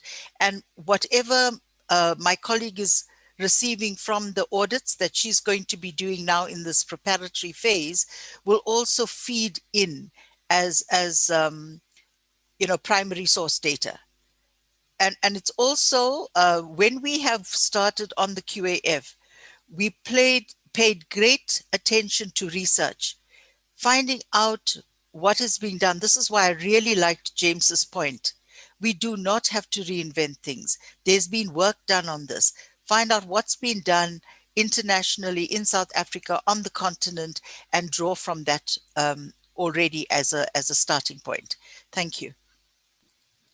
Thank you so much, Professor Moni. And also, again, Dr. James's point is valid, and I agree with you. I also like the point that he made.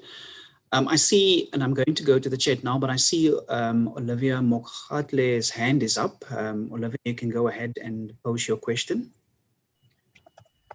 Thank you, Chair. I'm not posing a question. I'm just adding on what my colleagues have just been responding to, particularly the question that relates to how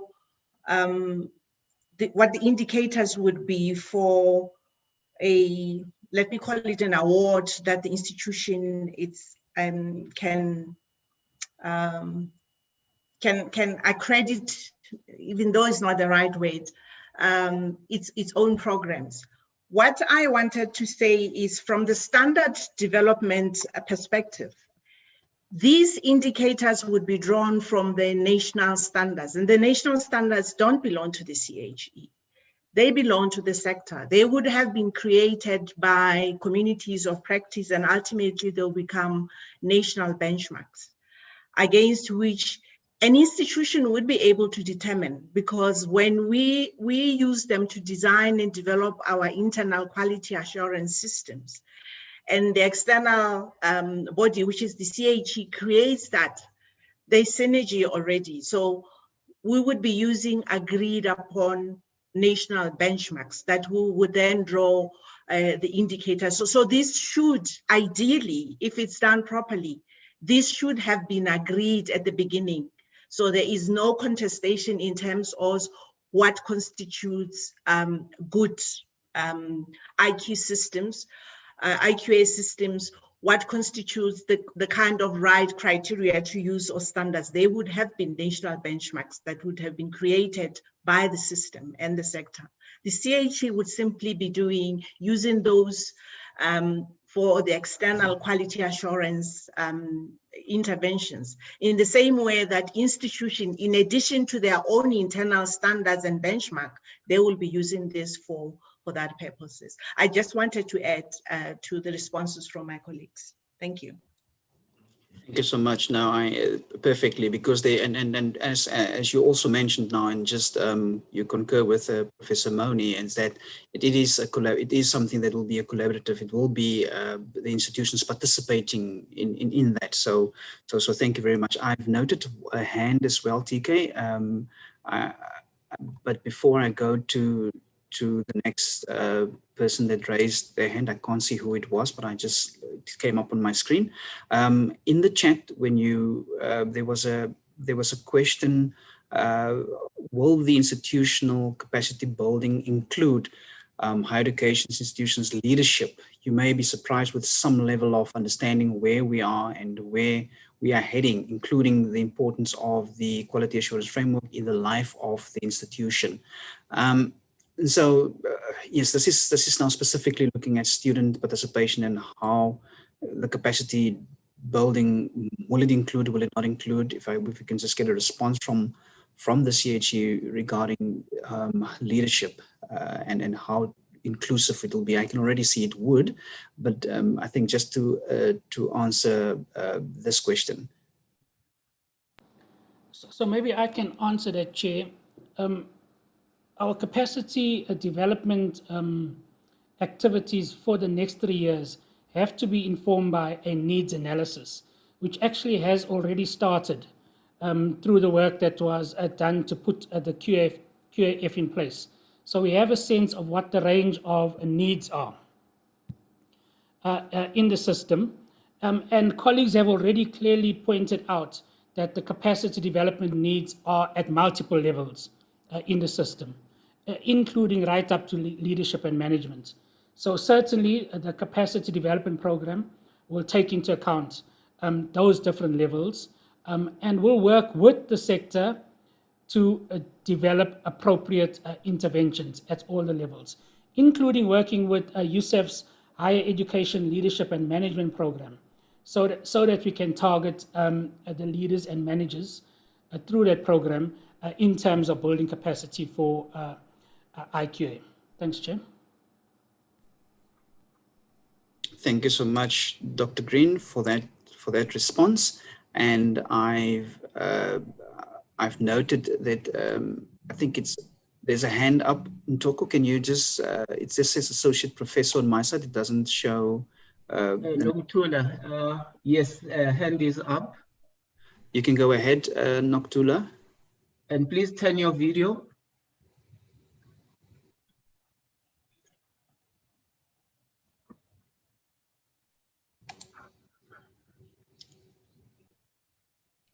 I'm not sure whether I am on video. Yes, yes, you are. Thank you. Thank you so much, Chair. You will see that my hand was almost halting because I wasn't sure whether to actually intervene in the space or not. The very idea that this place that we are in is called a workshop gives me the idea that, you know, the conversation may be didactic more than interactive. That's number one. And number two, I would like to acknowledge that I was only able to be part of the conversation in the middle of Dr. Green's speech. And one of the things that I caught from there was him saying that when we speak quality, we tend to focus on the operations, and perhaps do not go on to interrogate the whys and the why-fors that are implicated. And I think it was Prof. Naidu who said that this is all future-oriented, but then we do not know the future. I am speaking from perhaps a point of view that may be unique to UNISA. Colleagues will know that UNISA has built itself, has positioned itself as an African university in the service of higher ideals than that of producing people who are going to be conveyor belts in the capitalistic system, whereby when we talk about quality, the first obligation and duty that we seem to be deferring to is that of producing workers, which in fact, I think when we talk about transformation, then we are not doing justice to this question. I don't know who it was of the speakers who said student concerns, and maybe we should put those student concerns in context. Students have said that the higher education system in which they are subjected takes them to a place where they cannot breathe. And I think quality concerns should then be interrogating what it is about higher education institutions and our notion of learning and teaching that invokes this cry of not being able to breathe. My sense is that when we talk international, we borrow from the international arena without actually and faithfully inflecting our notions of quality and our notions of higher education with specifically Afrocentric, decolonial precepts. In other words, and I have felt this this morning as well, we are not able to balance these almost contradictory obligations of one being internationally reputable and on the other being responsive in a very responsible way to the cry that the students, and even I would go as far as even the broader academic fraternity has said, to say that we cannot see ourselves in these institutions of higher learning. So my sense of quality and assurance and enhancement is that we really are seized by this urgent obligation to try to balance those two and thereby move away from what all the speakers have been saying, that we have resorted only because we have not really grappled with what it means to own this space and own these conversations. We have resorted to a mechanized, compliant-based way of interfacing with issues of quality. So what am I saying? That, for me, issues of quality necessarily have to be inflected in a very robust and very real and very deliberate way with Afrocentric and decolonial assumptions and horizons. One student that I was privileged to interact with said to me in one of our conversations, higher education should keep in mind that it is not just any student who is everywhere and nowhere, this international idea that we so take for granted, but should realize that it is an African student or a student on African soil that we seek to interface with. And so my concern really with, and I think it has been echoed by the speakers on this forum, but I don't think it has gone deeper than a cursory and almost a flirting, engagement with how do we rethink what it means to learn, how do we rethink what it means to be in a space that we posit as higher learning in an African setting. That would be my contributions to this discussion, bearing in mind, yes, that processes have gone before this, but more than that, we are being invited to be interlocutors and not so much as recipients of what is already settled. Thank you. Thank you, Professor Nokutulana. And I think that you touched on a very a number of topical issues there, but I think today's workshop is precisely giving us that opportunity, that voice to share and to really collaborate. And I think that is part of what Dr. Green in his initial opening remarks mentioned, that we need to revisit and relook, to reinvigorate quality assurance, and that is taking a holistic view. I remember Professor Naidu also mentioning that, and part of the holistic view is to obviously look at and try to be responsive to the students' cry. But yes, anybody from the CHE would like to respond to Dr. Nakatula's point that she made?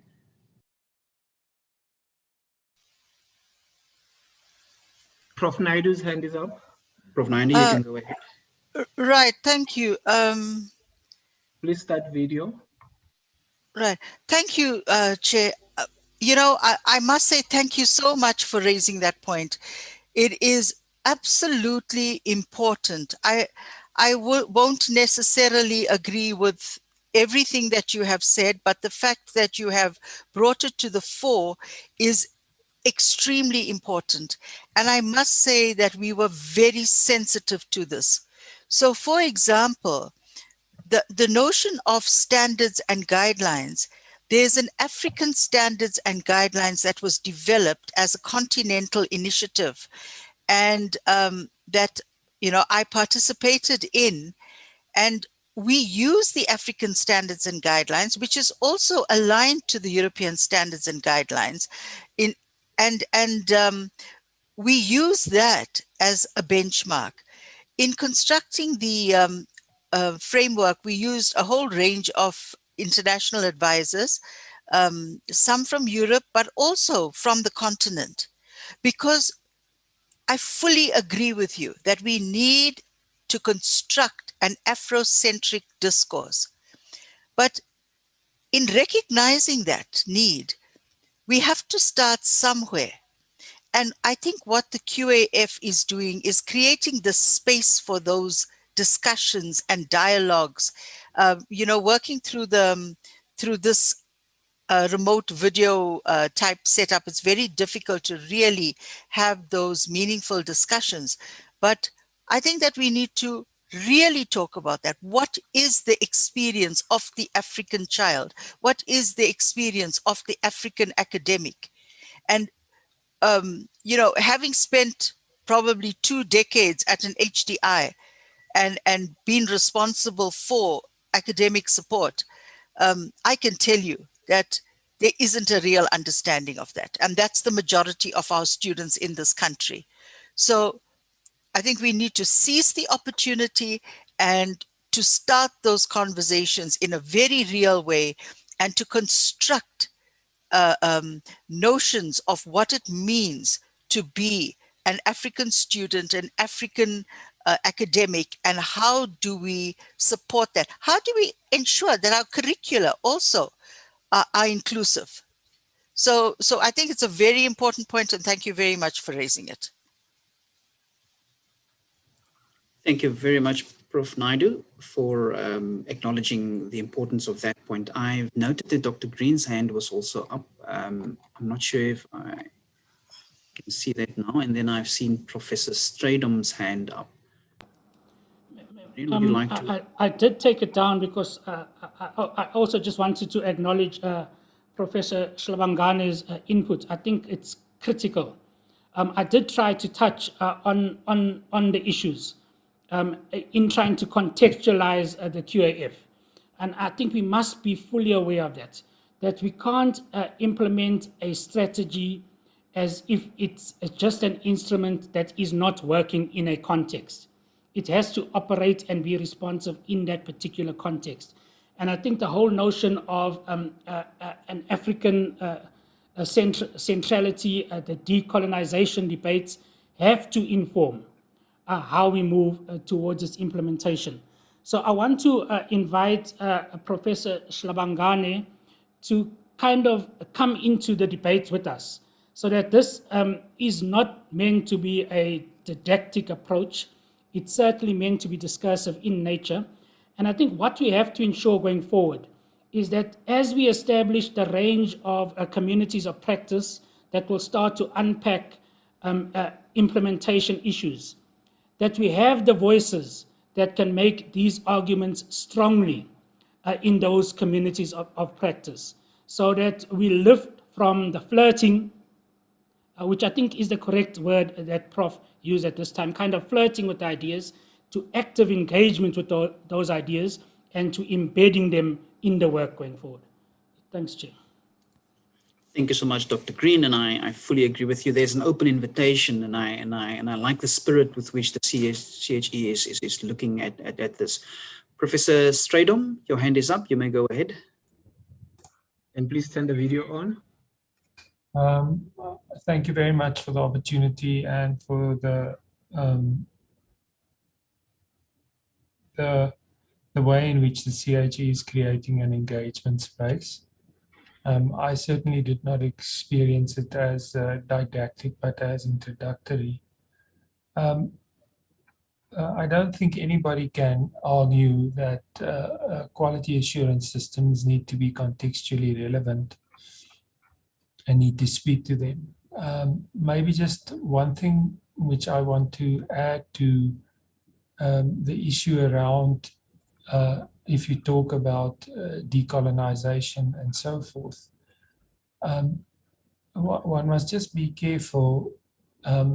Those debates aren't South African debates alone.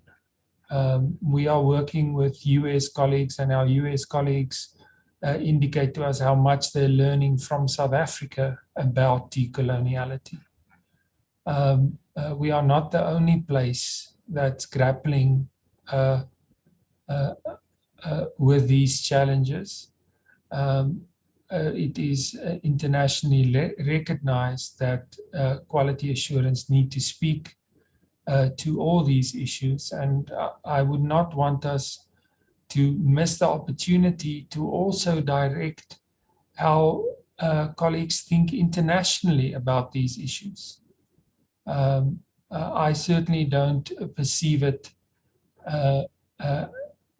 as something that's being imposed by a very specific ideological or economic ideology. If you look at the quality assurance literature, people are very critical about neoliberal agendas in quality assurance and how you need to think critically about what contextual quality assurance would look like. So my only point is we shouldn't miss the opportunity to contribute to global debates around the issues that are very, might feel to us to be very particular. And of course, the South African approach to decoloniality will differ from a South American approach and so forth, but that doesn't mean we can't engage with those forums as well.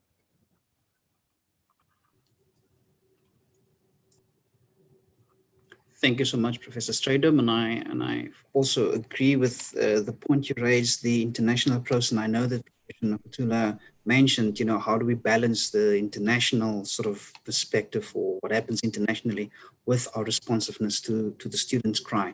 So yes, I think we're in sync with the way that whole notion of decolonization of the curriculum is taking shape. I would like to turn to the chat again, and there was a further question that said that Professor Naidoo speaks about the institutions taking ownership. I'm concerned about how and what changes take place within institutions, especially from an historically disadvantaged university. I can't see from who that is, but Professor Naidoo, if you can just maybe mention something or respond to institutions taking ownership of quality assurance, and especially looking at historically disadvantaged institutions.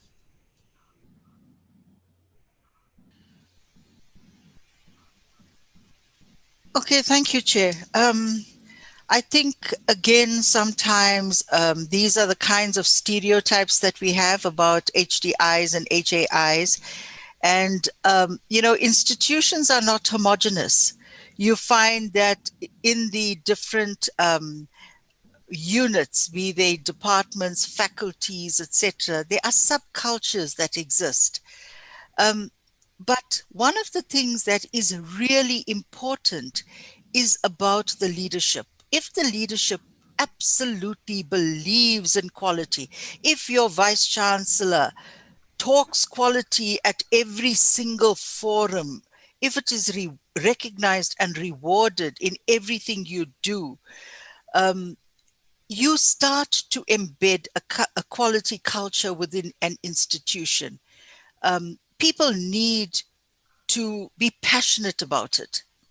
And where it is not there, this is why we are moving to these kinds of engagements. So whether you're going to have whatever kind of review you're going to have, whatever kind of engagement you're going to have, one of the very good things that our CEO has just mentioned now is the link through the HELM program, with our association with USAF, for example, of being able to start talking to the leadership and getting their buy-in. You cannot force it. They've got to become converts and missionaries as well. And I think what's happened is we have been able to manage that through the kinds of forums we've held thus far. For example, with the QA managers, with the DVC academics. The challenge is going to lie, one, with the leadership, and then how do they implement a strategy that is going to make this happen. But I promise you that whatever you see in an HDI, you're going to see the same thing in an HAI in some areas. Thanks. Thank you so much, Professor Naidu. I've got another, so I'm turning to the chat again. I don't see any hands up, but there's a point by Dr. Moodley saying capacity development of institutional leadership is critical. Also, how long? So you touch on the importance of leadership and how they drive quality assurance, but then there's a specific question on how long will previously disadvantaged institutions be given leeway? And then the point is, surely there must be a plan for all universities to converge and not disadvantage ad infinitum. So here's a question on, is there a time frame? I know we speak of implementation in 2024, but what would be the leeway for disadvantaged institutions is the questions from Dr. Suri Moodley.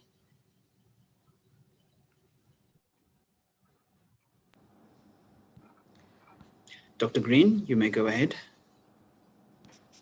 Thanks very much, Chair. So I'd like to kind of also just point out the point Moni made in the previous input, that kind of positioning disadvantaged institutions right up front in a deficit mode is certainly not what the QAF is trying to do. The QAF does propose a differentiated approach based on the capacity that institutions demonstrate. And that differentiated approach will then determine how the CHE engages in quality assurance with institutions. But that differentiation is not on the basis of historical advantage and historical disadvantage. I think if we work from that premise right from the front, we're shooting the whole approach in the foot. It's about working with our institutions as a collective, understanding what it means to have the capacity for internal quality assurance and to work towards building that capacity. Not taking the assumption right from the beginning that it's the historically disadvantaged institutions that need to be built up. I think there's capacity deficiencies across the system in different ways, and that's where we work from in relation to this. So it's not about giving leeway to any institutions, it's about taking a differentiated approach, but it's about building capacity to enable that differentiated approach to be taken. Thank you so much, Dr. Green, which leads to the next point, that the unintended, and it was by Dr. Sianda, that says that the unintended consequences of a differentiation is unfair discrimination, which goes against the transformation agenda. Can one link it like that? Would it be a sort of a natural progression to say that the unintended consequences of differentiation is unfair discrimination, which goes against the transformation agenda.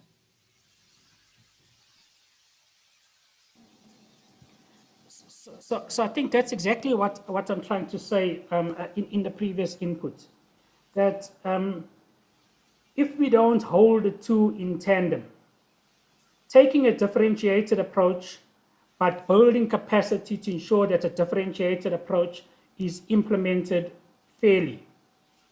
If we don't take that approach, then I think we will be reinforcing inequality and probably taking an unfair approach. It's about understanding capacity development needs across the sector, working with the sector to address those needs, and utilizing that as a base to enable a differentiated approach to be taken going forward. Thank you so much, Dr. Green. TK, I saw a hand up, but I can't see. Yes, Chair. I really have to comment on this. It really is such an important point. And colleagues, I think we need to critically examine what's our own understanding of quality in education. What do we understand by quality? What is quality? And quality is a very abstract construct. It's an abstract social construct. If any of you have ever read Robert Persick's work on Zen and the Art of Motorcycle Maintenance, you will know he asked the question, what the hell is quality?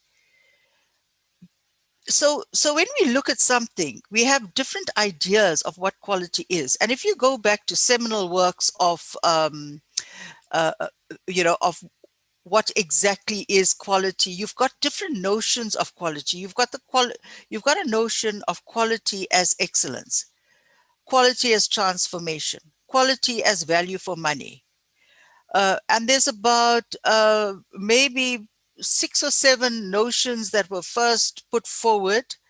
And some of them have been added too, because the latest one is quality as innovation that's been added to it. So what do you understand by quality? What does an institution understand by quality? What is being promoted as the notion of quality? And I think that apartheid has resulted in trapping us psychologically, getting us to be prisoners in our own minds about what's good and what's bad. And again, I want to go back to what I said of having spent 2 decades at an HDI and saying to you with confidence that there are some areas in which we would have beaten any HAI hands down. We were the best. And so it's about, what do you value? And if you value, for example, your student experience and what you can do and how you can support that student, and if you believe in quality as transformation, then my HDI had wonderful quality. I remember my vice chancellor saying to students at the orientation, the minute you walk through those gates, you're no longer disadvantaged. And ensuring that those students that came in with those terrible results, student support was so important. So it's about the value that you place. And in many institutions that we think are excellent and are in the rankings, they are the research intensive institutions. That's where their performance lies. So if their notion of quality is about quality as excellence, and sometimes those environments can be very hostile and alienating for the African student, for the Black student, for the minority groups. So, Chair, I think it's absolutely important to understand that there are different notions of quality. And maybe that's a starting point for institutions to really interrogate, when it says high quality, what does it actually mean about high quality? Thank you. Professor Naidu, I think you captured that exceptionally well, because it doesn't follow that just because you're in a previously disadvantaged institution, you would have inadequate internal quality assurance mechanisms. I think that's the point that you're driving. And then you made the point earlier on very eloquently as well about the leadership having to drive quality from a leadership perspective. So ladies and gentlemen, I think we've been going for 2 hours and 15 minutes now almost, and it's time for us to also recharge our batteries and so that we come back and focus. I've take note of the chat, and that there's still some issues in the chat that we need to, and comments that we need to consider, and that we will do at our next session, because we still have another opportunity for full engagement. But I really want to say thank you for the manner with which we've addressed this morning's session, and I'm going to close now so that we take a 15-minute break, and then when we come back, we will then hand over to Dr. Nene. We will also then continue with the issues in the chat. Just before I do that, I just see a hand up, TK. I can't see who it is, but I can see a hand up on. It's Professor Francois Stradom. Okay, so let me just hand over to Professor Stradom, and then we can close. Professor Stradom, over to you. Thank you, Chair. I just wanted to say, I think Prof. Nokutula's contribution, there's many vital points there, but it is about focusing on our students. And I want to problematize, if you take a student view of who's in our institutions now, typical definitions of who is an HDI and who's advantaged and disadvantaged need to be critiqued. People might say, I'm from the University of the Free State, I'm advantaged. From a certain perspective, that's true. But I have a massive responsibility to understand who my students are, regardless of what box I have been put in historically. Because the majority of our students is what people call African students. And that's also a contested term, right? Who is African, who's not? But I think where I agree fundamentally with Prof. Nokutula is it is about making sure that our universities are designed around helping our students, and by helping them, creating a better future for their families and for the communities. And if we have that lens, that even problematizes the lens of you're this type of an institution, you're that type of an institution.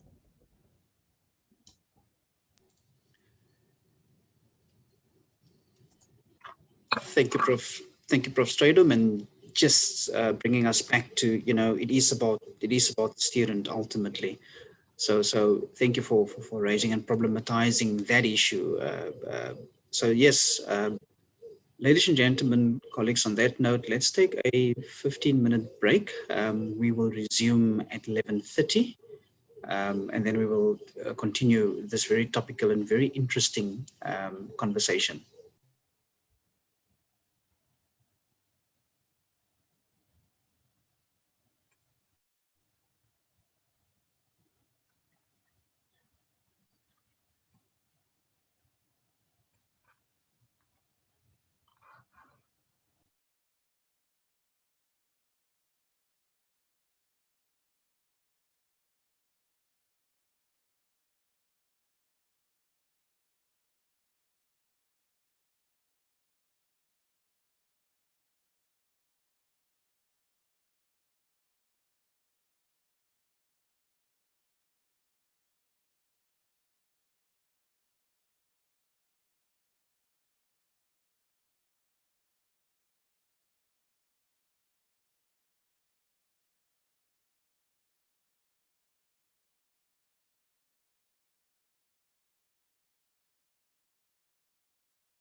Ladies and gentlemen, we are back. We can start our second part of the workshop. And so, yes, I've just gone through the chat, and I must agree, very enlightening discussions that we have had so far. And I'm now looking forward to the next part of our discussions. As I mentioned, we will make space available for more engagement, and there are some critical things still in the chat that I will come back to. I would like to hand over now to Dr. Nene. Dr. Nene is the interim coordinator of the Quality Assurance Framework, senior manager, institutional audits, and as I said, the interim coordinator. Dr. Nene will give us and will go into the key areas identified by the CHE in preparing the sector for implementation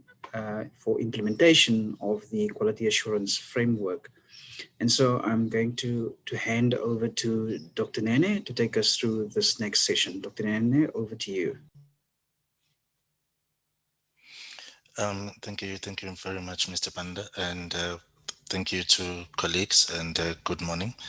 Mine is going to be very short, I hope. I'm not going to take too much of your time.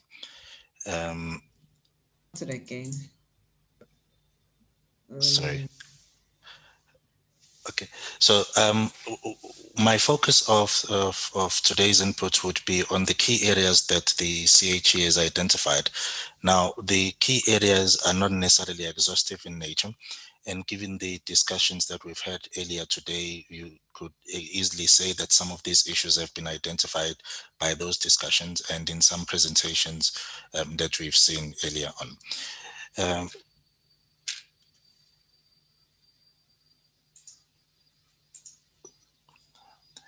These are the things that I think we would need to focus on as the CHE, but these are things that I hope that colleagues from the sector are also going to be able to add on, so that as we move forward with an understanding that there are some activities that may require more efforts than perhaps what we've thought of, and there are some activities that we may not necessarily have thought of that are critical to the implementation of the QAF.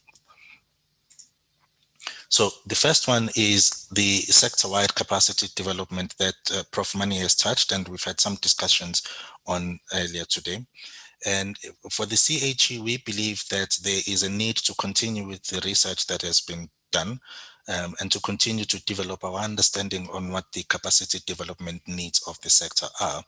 Already, one of the issues that were touched on earlier is the issue of leadership and management that the CEO responded to, but perhaps it's something that we need to go deeper into in terms of what exactly do we need or we mean by capacity development, and what do we mean by leadership?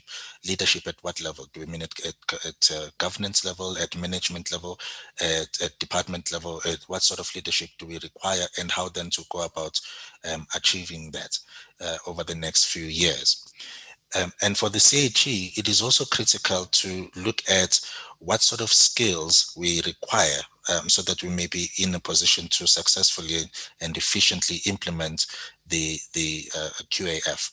And one of those things is to ensure that we embark on a recruitment drive to get the necessary skills, to get the necessary capacity. And many of you would know that the CHE is a small organization that punches above its weight in terms of its size. It's a small organization with a very, very big mandate.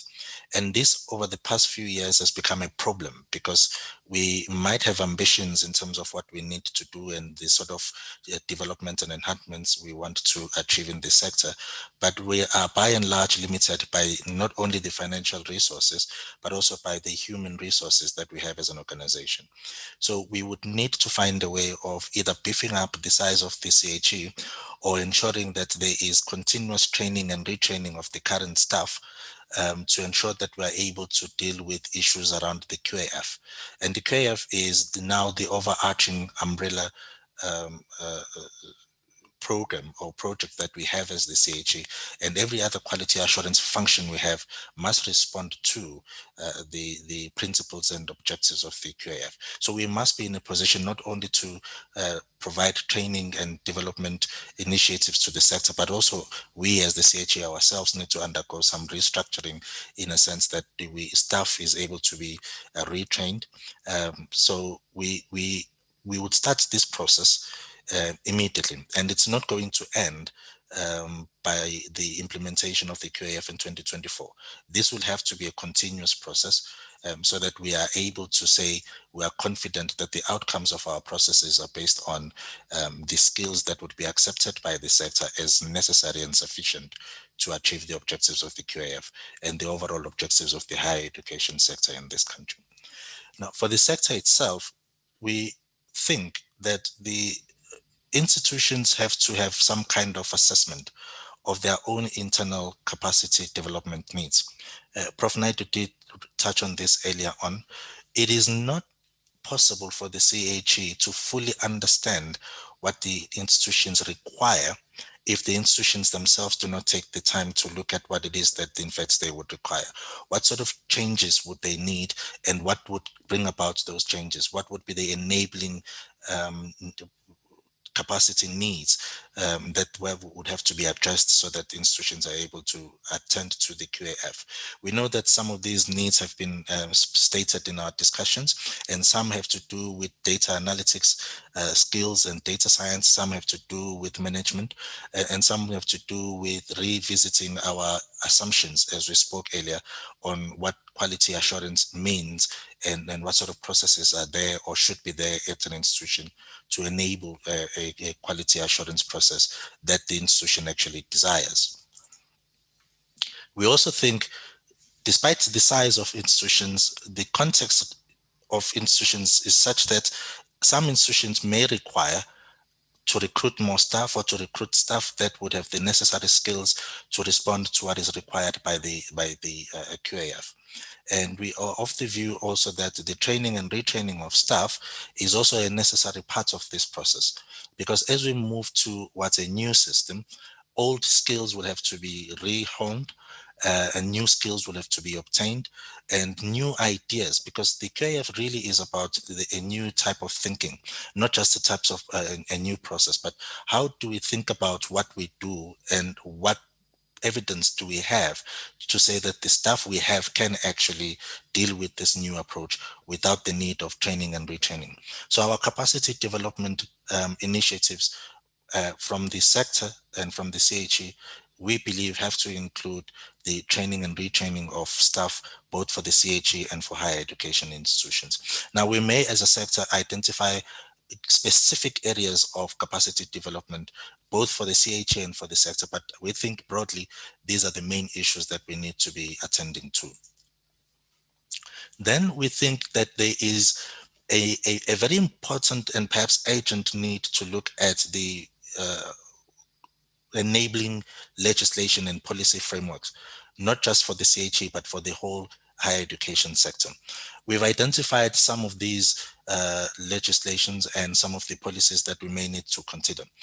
If you put into context the idea that the shifts of the QAF are slightly different from the norm, in a sense that instead of talking about institutional audits, in future we will be talking about quality reviews instead of the CHE conducting accreditation for programs. Institutions are going to be responsible for their own programs, and the CHE will look at the qualifications. What would be the implication of the QAFB on the current legislation, and how do we know? And we believe that perhaps the best way to start is to have some legal opinions to tell us exactly how the QAF fits into the current framework and whether there would be any need to revisit and propose amendments to the current legislation, so that there's an alignment not just between the legislation and the QAF, but also so that there is an alignment between legislation itself, such that the mandate of the CHE, for instance, that is provided in the Higher Education Act is consistent with the mandate of the CHE that is found, for example, in the National Qualifications Framework. Now, the challenge with any process regarding an amendment to legislation is the complexity and the time it takes to amend a legislation or to propose amendments to legislation and national policies. Here we've just identified a snapshot of what the lawmaking process actually entails. And this is maybe just the front end to that process. It begins with discussions and consultations and discussion documents and further consultations before you can get to an actual promulgated act of parliament. So we have to start now with this process, and we have to engage the sector. And we think that the institutions themselves must also say, how do we as an institution look at the national policy framework, and what are the gaps there that we think need to be plugged, and what changes we need from the national policies, so that the QAF is implemented in the context that is conducive for the principles and the objectives of the QAF to be properly and sufficiently and effectively achieved. At this stage, there's more work that needs to be done in terms of policy reviews, and we think that the institutions themselves are central to this process. The CHE may seek advice on legal advice in terms of what priority areas in this legislation need to be attended to, but we think more engagement with the sector is needed, and maybe identification of other instruments, legal regulations would need to be identified, and maybe we have platforms, and we have identified a work stream to deal with this, which will include participants from the sector, both from private and public higher education institutions, to really deal with these issues, because they are enabling to the QAF. Without a proper legislative environment, the QAF may find difficulty, and we may be challenged by some institutions who might think that we needed to revisit the legislation itself. We also think that there needs to be alignment of institutional and CHE processes to the QAF. For the CHE, the structure that we have is a response to the mandate of the CHE as based on the previous functions, which are found in the Higher Education Act. So where the Higher Education Act says, for example, you must audit institutions, or you must audit quality assurance mechanisms of higher education institutions, you would have a directorate that responds to this, the Institutional Audits Directorate. Where the Act says you must, for example, accredit programs of higher education institutions, you have a directorate that responds to this. But what we found is, because of these structures and the way in which the CHE is structured, there are sometimes lack of synergies in the outcomes, quality assurance outcomes for specific institutions, such that an institution may receive different outcomes from different CHE processes that might be seen to be either contradictory or not complementary. Now we're saying the QAF enjoins us to look at quality assurance in an integrated, simplified way, which is why we're also saying we're proposing this QA dashboard, so that the decisions that are made by the HEQC with respect to higher education quality assurance processes are consistent and are based on information that is universally available within the CHE and perhaps in the higher education sector as a whole, to minimize duplication, to minimize the amount of data and information that we require from institutions, so that they may focus on the actual work that they need to do as higher education institutions. So we now need to revisit how the CHE itself is structured, so that it is more efficient, that it is more responsive, and that it is responsive to the needs of the sector and the ever-changing context of the higher education sector. We also believe that the CHE needs to review its policies and sub-frameworks such that they are aligned to the QAF. I often make the analogy that I think of the QAF as a constitution, one that is provides a broader framework, and then we need to have your sub-frameworks that speak to specific things that must be achieved under the QAF. So the QAF itself is not, as a document, for example, is not going to provide many of the details that we require going forward in terms of the quality assurance functions. So you would have to have your sub-frameworks or your manuals to then say, how do we achieve these principles and objectives of the QAF? There have been some questions around what the QAF, for example, document doesn't say at this moment.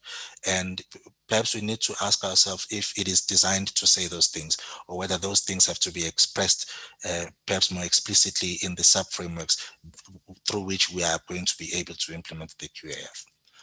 For the sector, we believe that there is perhaps a need for higher education institutions to review their quality assurance structures, because those structures tend to be responsive to the national context as well. If the context changes, what do institutions do? What sort of structures do they put in place to respond to the QAF? Will there be a need, for example, to revisit the Senate committees responding to the quality assurance processes? If, for example, we are saying we now focus on the accreditation of qualifications as opposed to the accreditation of programs from an external quality assurance agency point of view, what do institutions need to put in place to focus on their internal quality assurance processes in line with the QAF? We also think related to this is the idea of policies, and those policies must look at qualities, and in fact some of these policies must now begin to answer some of the questions that we've asked. What do we mean by quality? What is the role of context in quality? How does it fit into the graduate attributes, and how do institutions look at quality in relation to what the CAG looks at quality? So we have to respond to this in a form of discussions, but more precisely institutions have to respond to this in the form of policies, because it is on the basis of those policies put in place that they are able to achieve the objectives of the QAF, and we're able to achieve what we want in terms of ensuring that institutions are responsible for the quality assurance of their own processes. We also think that going forward, as part of the preparation to go to the QAF in 2024, the full implementation, we need to strengthen our partnerships. And so there needs to be a drive from the sector, particularly from the CHE, to put into place the necessary memoranda of agreements with professional bodies. This point has been identified as well, and there is a strong emphasis on the need to provide synergies between what the CHE does as a quality assurance body and what the professional bodies themselves do, again to minimize the demand on the work of the institutions, to ensure that they're able to focus on what it is that they have to do without worrying so much about the differences in terms of the requirements and the processes, and perhaps sometimes even contradictions between the CHE and professional bodies. So we need to strengthen this, and we are already in this process. We need to ensure that there are national quality assurance forum. It may not be one, it may be many. These have to provide space for ongoing discussions around quality assurance developments, so that we do not actually just engage on a specific project or when we introduce a new system, but that there is a constant flow of information and exchange of ideas at that level. I know at some point there were these quality assurance forum, particularly for quality assurance practitioners, but these need to be broader, not just for public institutions. Perhaps they also need to be inclusive of the other stakeholders to higher education, so that we are able to understand where quality is in the sector and to how to push it forward. The CHE has to play a central role here, but it cannot do this without the support of the higher education sector. This also needs to be supported by stakeholder engagement, not only in relation to quality assurance. Although the CHE is responsible for quality assurance in the sector, ours is bigger than just looking at QA matters. The CEO, Dr. Green, mentioned that the CHE has a mandate to advise the minister on any matters related to to higher education, but not just advise the minister, but also get the sector to think about certain things. And the only way to do this is to ensure that there's continuous engagement with stakeholders, not just higher education institutions. This would include your SAQA, it would include your USAF, it would include any other body identified as a relevant stakeholder to higher education. And then there is an issue related to what Professor Kivi mentioned earlier about the need not to reinvent the wheel, but to look at what already exists in the system and to engage in partnerships with different entities to ensure that we provide the best possible service to the higher education sector. If the QAF is to achieve its objective of simplifying and integrating the quality assurance processes going forward, we may need to look at how the sector as a whole engages with providers such as your network providers, your integrated systems providers, and your data analytics and data management companies to look at the best ways that we can actually collaborate and have these systems such that we do not have a problem where systems are not speaking to each other, where institutions use one type of system and the CHA and DHET and SAQA use a different type of system. We need to look at national systems and partnerships to enable for those systems to be implementable. Part of this is the issue around digital transformation. And we use the term digital transformation as inclusive of the integrated IT and data management systems for the CHE, but also for the sector, because we understand that as we move to the fourth industrial revolution and the lessons learned from COVID-19, which pushed us to really accelerate some of the ideas that we thought maybe and plans that we thought we would implement many years down the line, to now implement them immediately. How do we then incorporate ideas and these developments into the QAF so that we are able to achieve the QA dashboards to make them more efficient, but to get the system to shift its focus so that we as a sector have a system that we can say is efficient, is an enabler to all institutions regardless of their context, because we are speaking about institutions that are historically advantaged or historically disadvantaged, and we're saying some of these institutions may not necessarily have the resources to put some of these instruments in place. How do we drive this at a national level so that no system, no institution is left behind regardless of its context? This speaks also to how we think about QA processes. As part of the lessons learned from COVID-19, we realized that some of the traditional methods may no longer be necessary. They may be necessary sometimes, but we can do some of the things virtually without necessarily engaging in the manual processes that we've engaged with before. For example, our site visits, the notion of a site visit, that you need to have a team of people on the ground at an institution. It may be necessary at some point, but it is not necessarily the only way of doing your site visits. How do we then use IT as part of the digital transformation strategy to achieve your quality assurance processes without losing the focus on quality, without losing the focus also on accountability, as has been mentioned before? Key to all of this is the development of standards, guidelines, and criteria. We need to find a way to identify the standards to be developed, to identify the process by which they will be developed as part of the QAF, and to prioritize which ones need to be in place before when, so that when we begin to fully implement the QAF from 2024 onwards, these are in place. And the sector is going to be instrumental in this through the communities of practice that have been mentioned. These communities of practice are essential to do this. The work of the CHE is peer-driven. And we need to be able to say we can rely on the sector to provide us with the necessary skills and expertise to form these communities of practice, and that these communities of practice are going to be supported not just by the CHE, but by the sector as a whole, so that the outcomes and the standards that we develop are such that they are implementable and such that they respond to what the sector itself has identified as key areas to be addressed through standards, guidelines, and criteria. And we use the term consultations, but in fact, it should be continuous engagement, because nothing about the sector should be done without the sector. Institutions themselves must inform what these communities of practice really speak about and what they formulate and what the CHE ultimately approves for the implementation to the sector.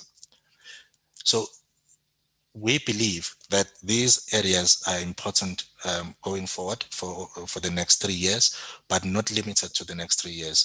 But beyond the 3 years, there must be continuous development of standards as the context changes at a national level and internationally as well.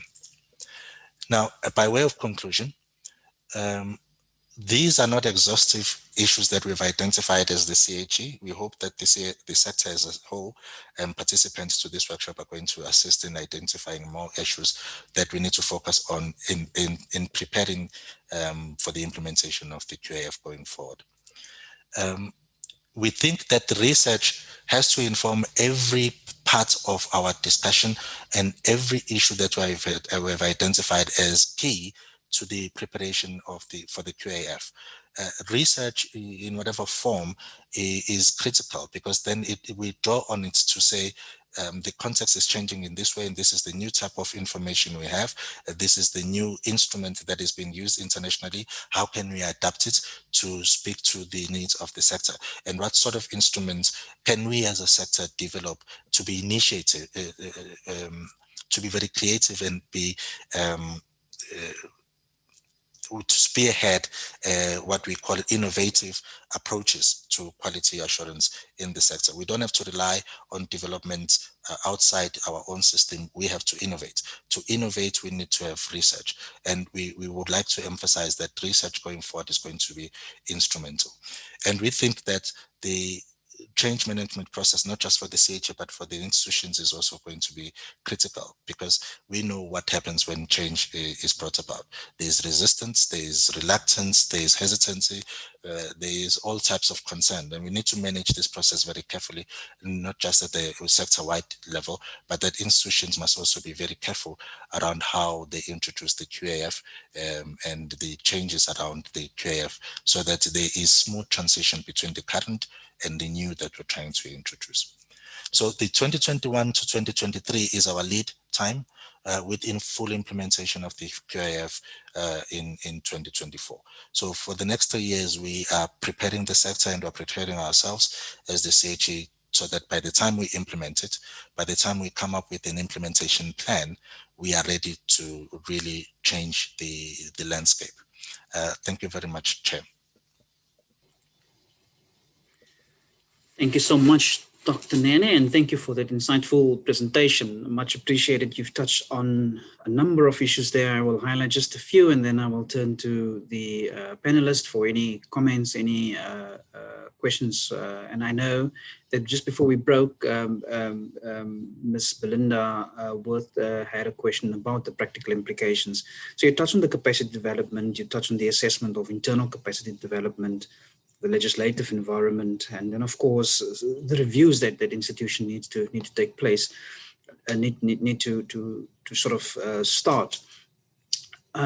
One of the areas that Dr. Meyer earlier this morning highlighted was the whole notion of the professional bodies, and to what extent we also look at industry and not just the professional bodies. So that is something that I think we need to look at critically. And I know that I think it's Dr. Sianda also posed a question about the professional bodies and the tension between the professional bodies and perhaps you know, how we can best address that. So yes, I wanted to just check now with Ms. Belinda. You asked a question about whether or not there's been thought about the practical implications. Are you satisfied? Are you covered, or would you like to expand on your question in the chat?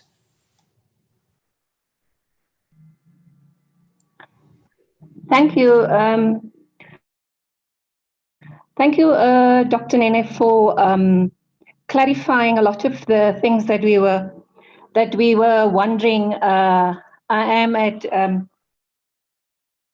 in the quality unit at TUT, so we were wondering around the practical implications. We don't have, well, I don't have any issues in terms of change and the philosophy around it and the importance of understanding what quality means and that sort of thing. So those issues I'm familiar with, and I don't have any concerns about those.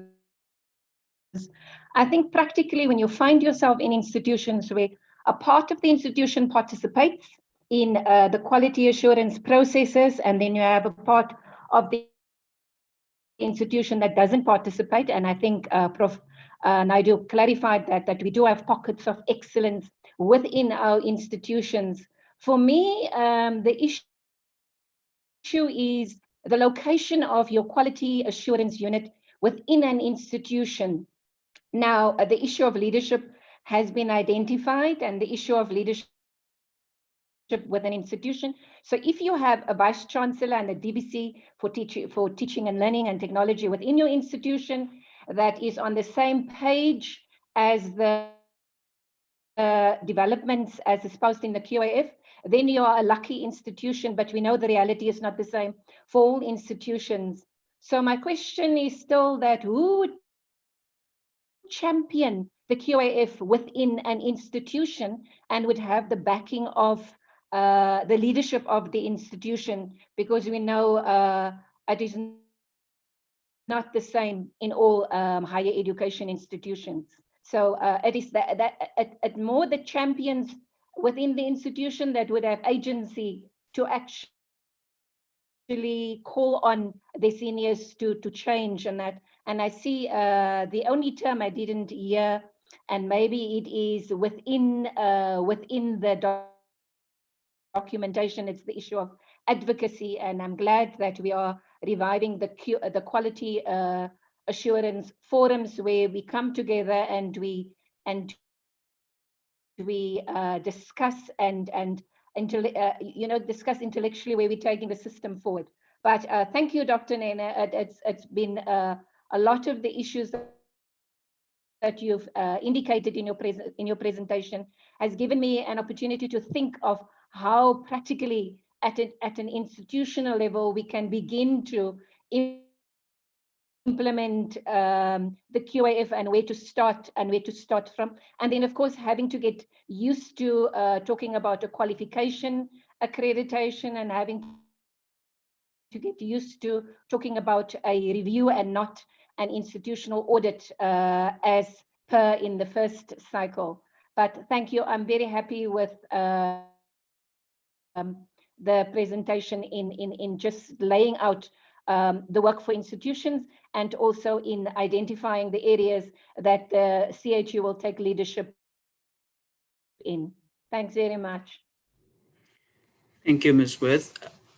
I think that is the essence of what has been captured now, Dr. Nene, and perhaps you can just respond to that big point, and that is, in terms of what is the CHE's vision for who will champion, because that is, we earlier on heard Professor Moni also mentioning it at the leadership. It's critically important, but it's very broad, but who will champion? What is the view, specifically? Is there a title that we're going to test? Is the VC? Is it council? And I think that is a very critical point. Dr. Nene, could you perhaps just expand a bit on that? Thanks, Chair. I must admit that the CHE has not prescribed who will be the champion of the QAF at an institutional level, but it is we hope that the institutions themselves are going to be able to speak amongst themselves and saying who will be the champion of the QAF. It is my hope, however, that it should come from the highest authority in the institution, that's council, through to your senate, your VC. If it is supported at that level, then it is largely going to be supported across the institution itself. However, the CHE is very, very careful not to say this person must do this and this person must do that at an institutional level. Thank you, Dr. Nene. I see Professor Naidu's hand is up. Professor Naidu, over to you. Yeah, thank you. I think that it is incredibly important that the Vice Chancellor be the champion, that, you know, without a doubt, you can have other structures, the council has to support it, the budgets have to support it, etc. But at the end of the day, the Vice Chancellor has to be talking quality assurance at every single forum and meeting. It is the same way in the CHE, that if the QAF is going to succeed, it is the CEO who has to be the champion. But having said that, it is also important where the person who is responsible for quality management is placed, at what level. As was mentioned, quality funding and planning are your three steering mechanisms. So for this to work, that person has to be a senior person in the executive management that is able to link these things, has sufficient authority to drive the process, to call the shots, to address consequences.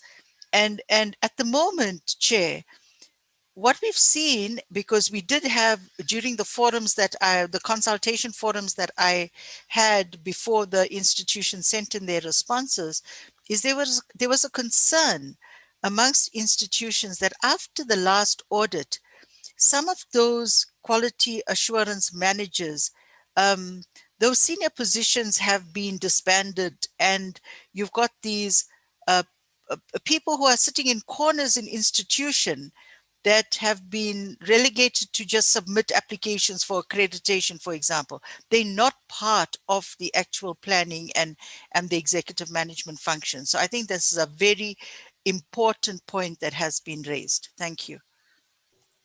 Thank you so much. And that is exactly the point, Professor Moni, and you made it very clear at the senior level, and that the tone must be set at the top, because if we just allow it to be anywhere, it becomes a compliance exercise, and we want to move away from that compliance definition of quality assurance. Dr. Green, your hand is up. Thanks very much, Chair. So I completely agree with Moni that we need a championship from the highest level. But I think we'll be making a mistake if we only say from the highest level. I think we don't need one champion, we need multiple champions in the institution.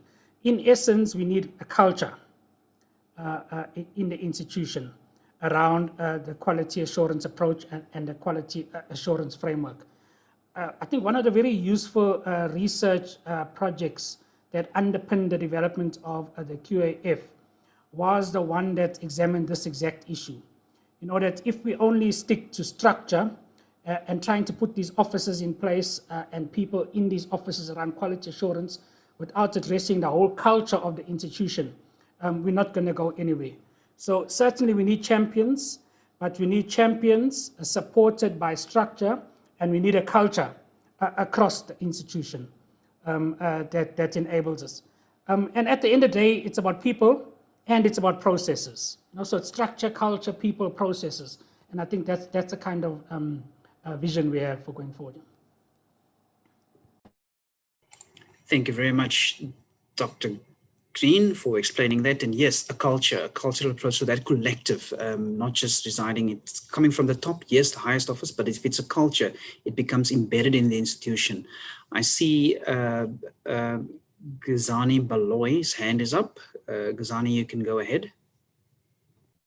Thank you very much, Chair.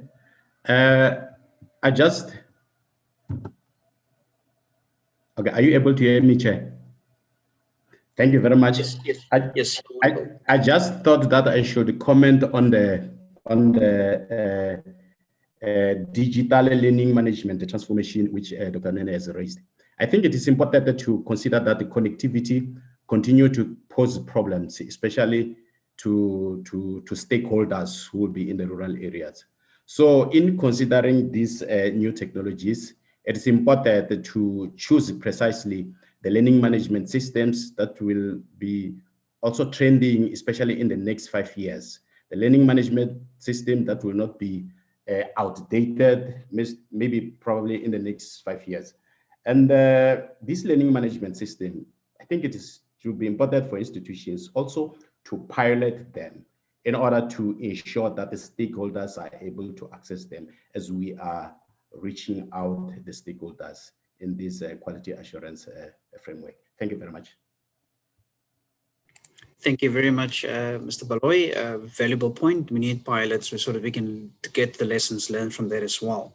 So, colleagues, I also note that it was, I think, Professor Humphrey's question is asking whether or not all public universities are fully on board and cooperating in the quality assurance consultation framework.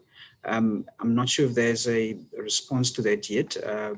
Could I just get an indication of that from perhaps Professor Naidu or Dr. Nene? Chair, I have responded, I think, on the chat. I'm not sure. I think I did. When we sent out the framework for consultation, we asked for responses on 2 structured forms. And we received a response rate of about 83% from the public universities. And it was really very, very complimentary. There were some concerns that I think we share. For example, would we have the capacity to see this through? Can we really realize all of what is really a very ambitious project? Could we realize it? I think those are some of the issues that we are also grappling with. And but generally, I don't think, if I can recall, that we received any serious negative comments. You know, it could have been a comment like, look, we've heard this before. You know, you've come to us before with this framework, so what's new?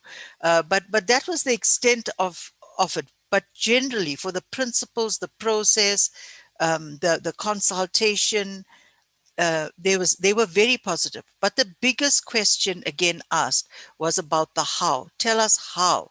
What's the detail? And as I've explained, we're not there yet.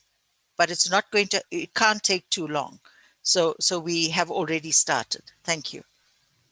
Thank you, Professor Naidu. Yes, that level of granularity is important, and it's a developmental matter. I can see that. Dr. Sianda Makuhalo, if you can just perhaps expand, you mentioned this whole tension between the CHE, higher education institutions, and professional bodies. If you could perhaps pose the question, it's quite a loaded statement, or that you make here. Would you perhaps be able to just explicate on this? Thank you, Chair. Can you hear me? Yeah.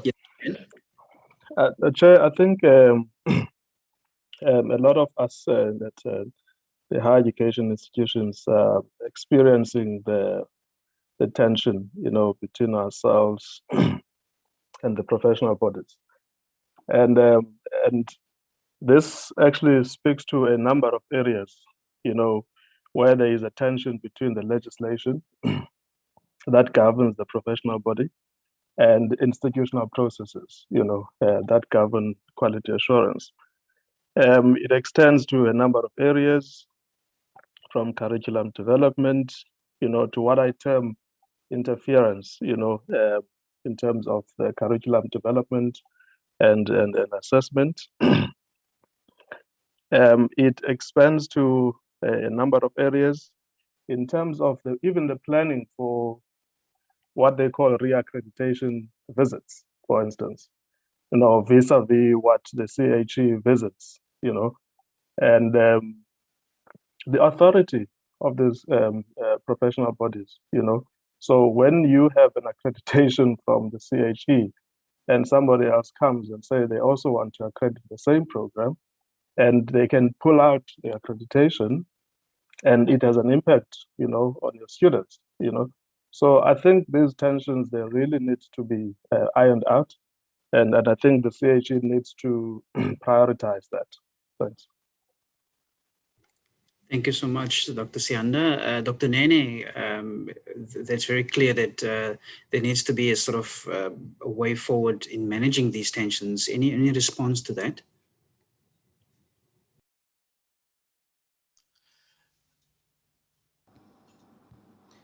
Thanks, Chair. I think the CHA is already in the process of actually addressing some of these. There have been a number of engagements with the professional bodies, and these engagements are ongoing.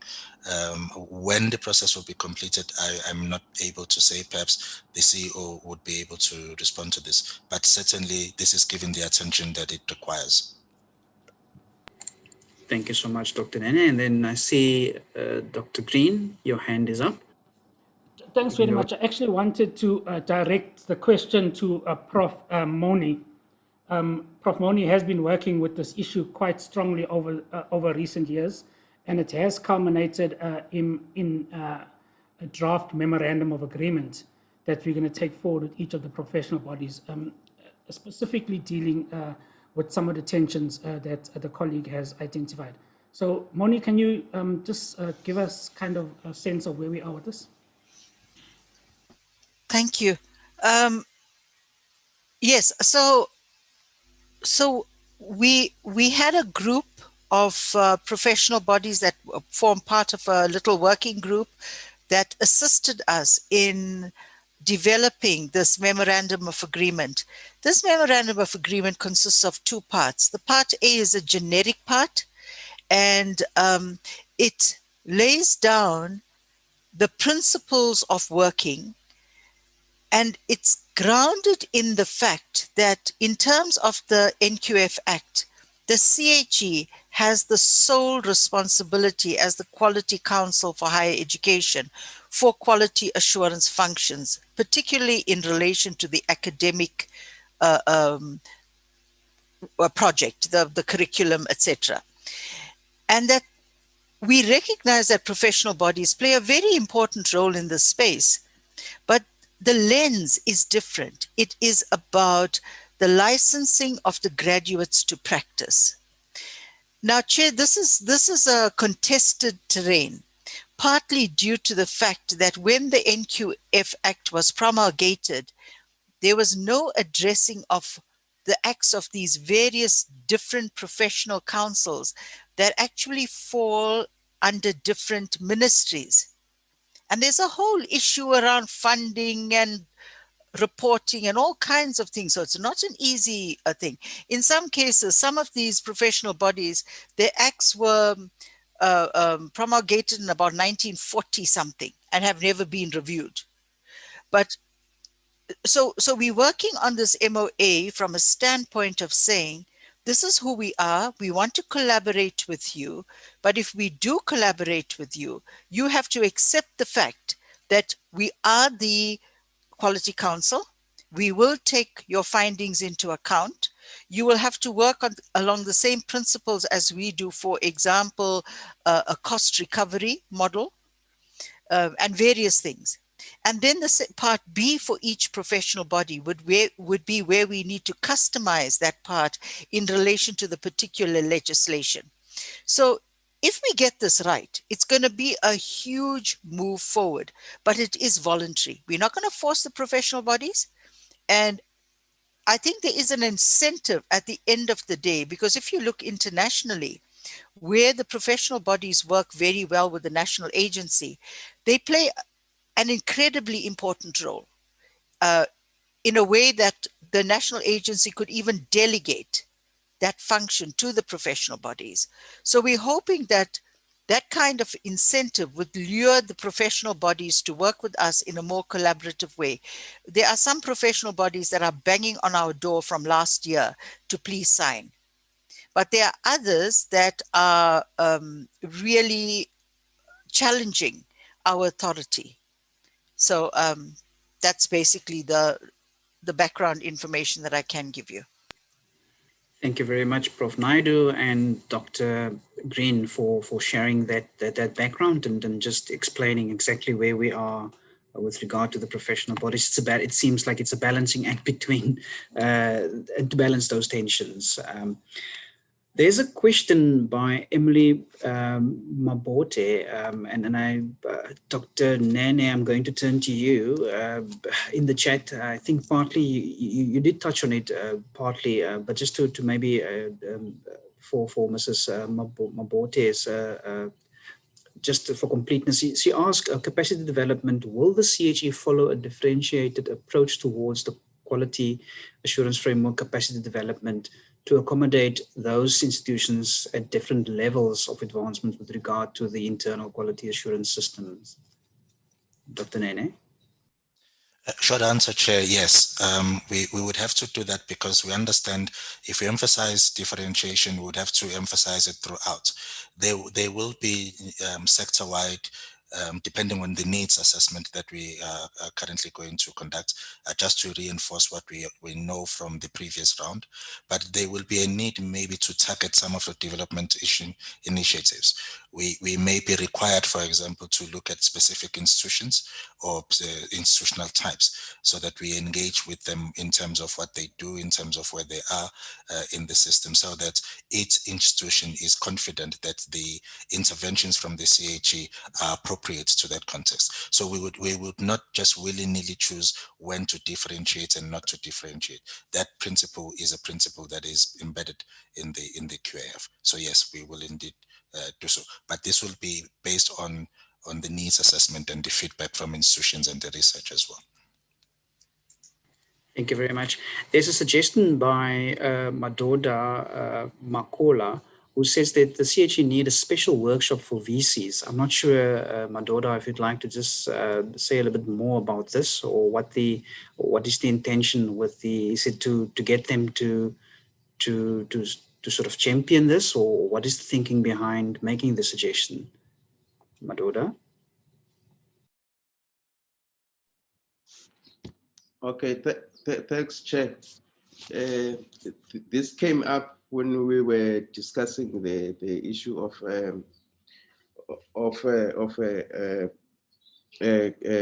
consulting with the institutions. You see, here now, as we are gathered, it's like we are discussing with the converted who actually understand the QAF, at least who have an idea of where we are actually heading to.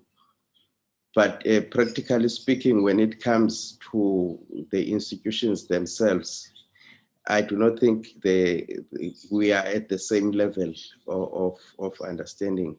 It goes back to that question of who is to champion the process. So we find that sometimes really the leadership, including the VCs, are not necessarily at the same level of understanding, such that they are able to influence the other senior managers as to what needs to be done with regards to this great initiative that we're embarking on now. That suggestion came from that perspective.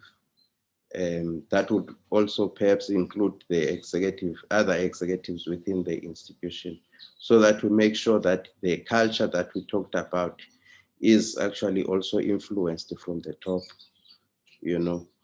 because in most cases, more often than not, you find that we end up as practitioners, as as compliance people, more than rather achieving what we intend to achieve in terms of inculcating the quality culture within the institution. So really, we would need that support. But I think there's some kind of capacity building needs to be initiated first by the CHE. Then that gives us power then at our different levels to carry on what has been kickstarted by the CHE. Thank you. Thank you so much, Madoda. And of course, from the CHA's side, would there be appetite for that, for that approach? It's a very good suggestion, not just the VCs. He went further to say perhaps the and executive team, including council, Dr. Green, I saw your hand was up and you took it down, but just to hear from the CHC side, would there be appetite for an approach to perhaps consider a workshop with the VCs or an executive management teams at universities?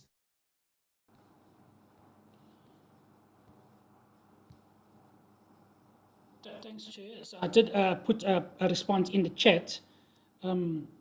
So what we do envisage is, and based on the capacity development needs that we identify, is a whole range of development opportunities that will target different role players in the system for different areas. So it's not improbable to imagine that there will be capacity development opportunities for council at the level of management in the universities, the VCs, even down to the students, building an understanding of the QAF and an approach to quality promotion at the level of the students and soliciting their input as well.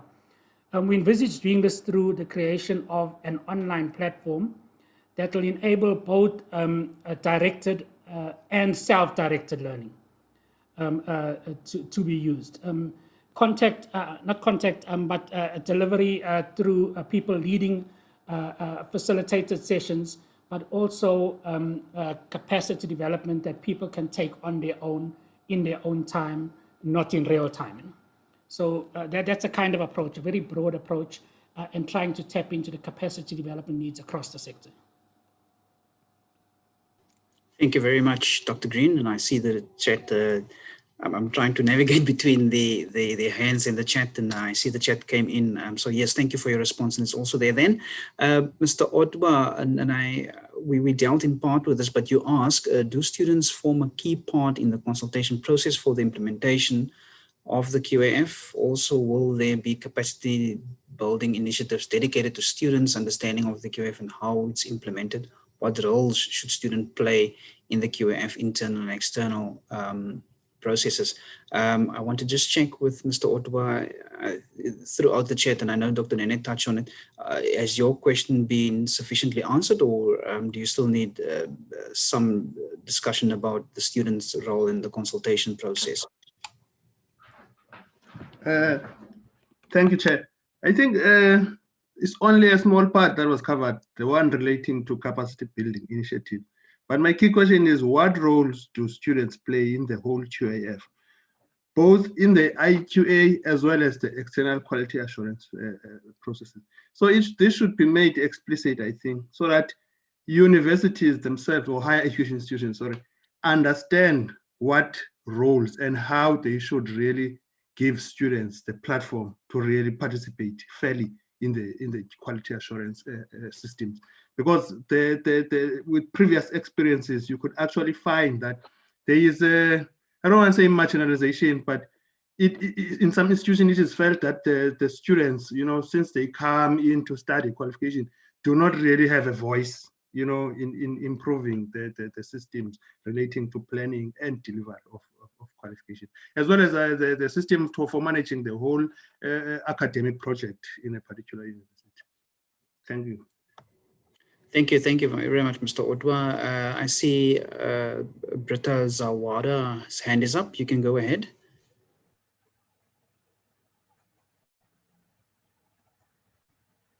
Thank you. Maybe I can take a first stab at that question, and then my colleagues can add as we go along. I think one of the words that we haven't sort of mentioned or heard yet is that of self-reflection, and the role of self-reflection in the quality assurance process. And I think that's a very important aspect that is emphasized in the QAF. The CHE will continue, as we have done until now, use a review methodology that stands on two pillars. We've talked about the peer assessments and the fact that peer academics will make the evaluations once we go that route, but the importance of the process of self-reflection and the institution's self-evaluation must not be underestimated. And I think that is a key component of where the student voice must be heard, and where the institution will have to show that the student voice has been incorporated in that self-reflection. And as you say, I mean, you didn't want to use the word marginalized, but in terms of the self-reflection, if institutions, and this goes for staff too, only uses, if I may use that word, staff to participate in a reflection that are compliant, so to speak, and not allows the ones that Nokotula, that Professor Shabangane said, or feel that they are not able to breathe. If those people are not included, both staff and students, then the value of the self-reflection will not be what it could be. So the process of how institutions do that self-reflection, I think, will be very important and will be a space where the students can participate. But as you say, they will have to be capacitated to understand their role and so on. I think it's also very important that student responses and student participation is not a tick box exercise, that institutions really listen to what students have to say. I see both my other colleagues have their hands up. So. Yes, this sparks a very interesting discussion now. So I'm handing over to Olivia, and then after that, I've got Professor Naidu. Okay, thank you, Chair. You see, it's the self-reflection should not only be limited to after effect. The students should come in the design, because sometimes we design things for them, about them, and then when we do the review, we ask them questions about things they never were agreed to in the first place or never understood. What I'm just trying to add to what my colleague just said, it's not just the reflection when we do the reviews. It's about when we're designing the instruments or the standards or whatever quality assurance mechanisms that we are putting in place for them. So it's really, really key that we involve them throughout the process, not just at the end. It will not be profitable to ask them if they are happy when they are not happy about what is being used on them in the first place. Thank you, Chair. Thank you very much, Olivia. Very good point. Prof. Moni? Yeah, thanks, Chair. I mean, to add to those two very valuable contributions from my colleagues, there's something that we haven't spoken about yet in terms of the QAF and its conceptualization, and that is the way in which we define transformation. And it's an important point for you to look at. We didn't restrict the definition of transformation to social transformation, but we also expanded it to the notion of personal transformation.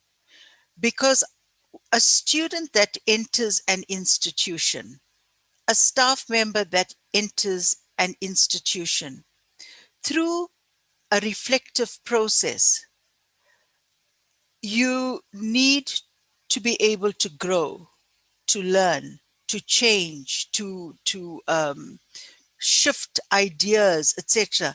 And if, for example, if I take an example of professional portfolios that we all have in institutions, to what extent is the issue of self-reflection built into that? Because that is a quality mechanism at the individual level.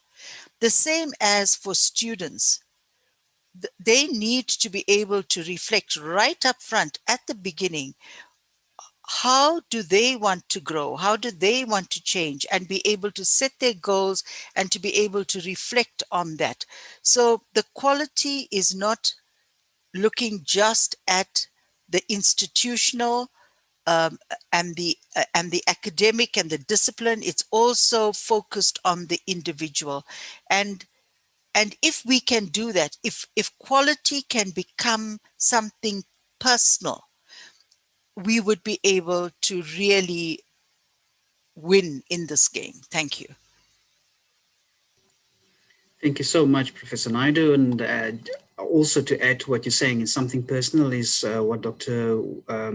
Green has posted in the chat, and he said, engaging students and the student voice in quality. And so that personal sort of that is very important. It's critically important. And so I think this was a very, very good discussion that we had, and to bring and not to forget about the students. And we haven't done that. We haven't forgotten about them. They're critical, important in this whole quality assurance discussion that we have had this morning. I want to just go back to Professor Nokatula, who raised a few matters in the chat. I couldn't see a direct question, but if you could maybe just indicate some of the points that you raised here. I don't want to just brush over them. Is there any specific view that you would like to advance in relation to the points that you wrote in the chat? Thank you, Chair. Those were made a while back, and I think the discussion has already unfolded. But I would urge colleagues to, at their own leisure, perhaps engage with those, because I think they may be blind spots that we generally are not alive to. So I wouldn't want to reiterate anything or regurgitate anything I've already said. I think it suffices that I put it on the chat. Thank you, Chair. Thank you so much. Colleagues, I think that we've really covered quite a number of issues today, and I think with what Professor Nokatula now has said, that if there are any blind spots or things that we are not aware of that we might think of as we move along, this is not a session that just ends here. I can see the continuous discussion, because it's a developmental approach that we're taking. And I know that in terms of evaluating today's session, TK indicated to me that they can post the feedback and evaluation and send it off to all the participants. So please share your views, your feedback is very important to the CHE. I think that we've seen that there are topical issues that we need to discuss. Of particular importance for me is that we really bring in the student voice, not just and it was Britta Zawada that said that it shouldn't be a tick box exercise. It shouldn't be that we just get their input for the sake of saying that we consulted with them. Olivia also made the point that at which stage do we engage the students? It's from the onset, it is at design phase, so that they form part of this whole conversation. And then that we don't forget the important role that they play in our institutions. And so I would like to now then hand over to, we need to speak of the way forward with this, and how do we take it to the next step. We know that the envisaged 2024 implementation, we know that there's a number of steps that's going to have to be taken from now in order to prepare us to that implementation phase. And so the planning on the implementation, how we put next steps in place, is critically important. And I'm going to call on Ms. Mokgatle, the Director, National Standards and Review, to really give us a way forward and to bring this workshop to a close, to indicate what is it what we need to do next. What are the steps that we have to follow? What are the critical things that we need to consider in order to move forward with the QAF? So I'm going to hand over to Ms. Mokgatle, the Director, National Standards and Review. Over to you, Ms. Mokgatle. Thank you, Chair. Am I expected to show my thing? You already saw my face. Chair, I really want to thank you. This has been a very fruitful morning. You can sense the excitement from the questions. Even though we don't have answers to the questions, you can sense the excitement. And I really want to thank everyone for the participation in this exercise. Although it says way forward and closing remarks, I think you'd agree with me that Dr. Sanele has attempted to pave the way forward as we think about it as the CHE. What I've been tasked with is to draw the way forward based on the discussions that we had or the deliberations that we had today. And I'm not going to go into the final details of what was said. I'm just going to pull out the key issues I think that we now need to pay attention to while we look at what Dr. Nene had said, that we pave a better way forward. And I think as the CEO had said at the beginning, that the purpose of this workshop is primarily to attempt to pave the way forward for implementation of the QAF. And that's what we are doing. We cannot do it on our own. And I think it's very evident that there's a lot of variables at play. There's a lot of factors that we need to take into considerations. And without the sector participating or being involved in the design of the, I believe so much in the design, starting with the design, in the design of the plan, and therefore implementing the plan in ways that would work best for us, for all of us as the sector, including the institutions. I think also you would agree with me that the QIF is broadly attempts to achieve something within a sector that's so diverse. And without looking at the different variables that I've just indicated, the different factors, we're going to design a plan that might not achieve what we want to achieve. So I think it's important that we pay attention in terms of the way forward, I think to the CHE, even to ourselves as the higher education institutions, that it's important that we pay attention to the nitty-gritties of things that have just been alluded to. Professor Naidu alluded to the changes that we, or the QIF, aspires to achieve. What shifts are in place, what's the thinking and so forth. But for us to transition from where we are now to the aspirations of the QIF, I think it's very clear from the discussions that we need to tread carefully. As much as we want to, I mean, the presenter from USEF said this is, you know, the sector is saying this is long overdue. As much as we really want it yesterday, I think we need to hurry slowly. And that's what we're saying, that we need to pay attention to what really matters. And I think to the CHE, it's clear saying there are a lot of questions that we need to respond to. I think most of the questions that I've listened at the presentations were made and the questions were made are reflexive and reflective questions that we need to get back as the CHE and as the sector once again, to look at whether our conceptual thinking around it might be clear to us, but it may not necessarily be clear to everyone. And if it's not clear, implementation will be difficult. So I think it's very clear that we need to go back and reflect on some of the issues that have been raised. And thank you very much, Yusuf, for being so honest with the issues that you picked up. In addition to that, you've highlighted a list of things that we need also, you know, that might help us to go forward. So it's not only the negative, it is a positive stuff that came out of the presentation that we had. The other thing that I think it's important to pay attention to, Prof. Nokutola, we are listening and we heard you, and it's important that we really engage with the issue that you've raised. I mean, we exist in a sector that's so diverse in thinking, and it's welcome. That's what we're about. Higher education is about that. The questions and the issues are philosophical, there are ideological differences, they are welcome.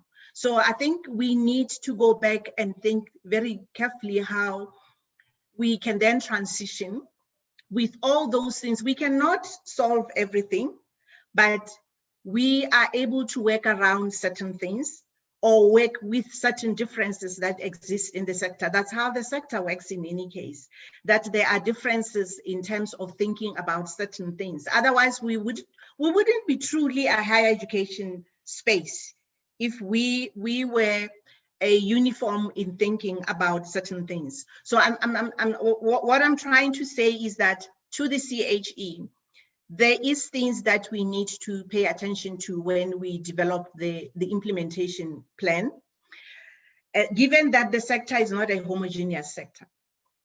We are also looking at implementing QIF sector-wide implementation, but within the sector, there are individual institutions that have different needs, are different levels in terms of development of the internal quality assurance systems and so forth.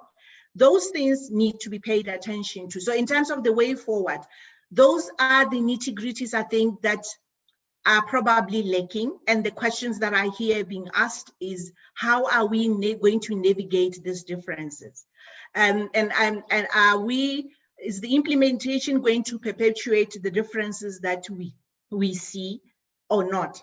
It's not easy questions to answer, but it's questions that want to reflect really carefully on in order for us to transition together as a sector, as individual institutions to where we want to be.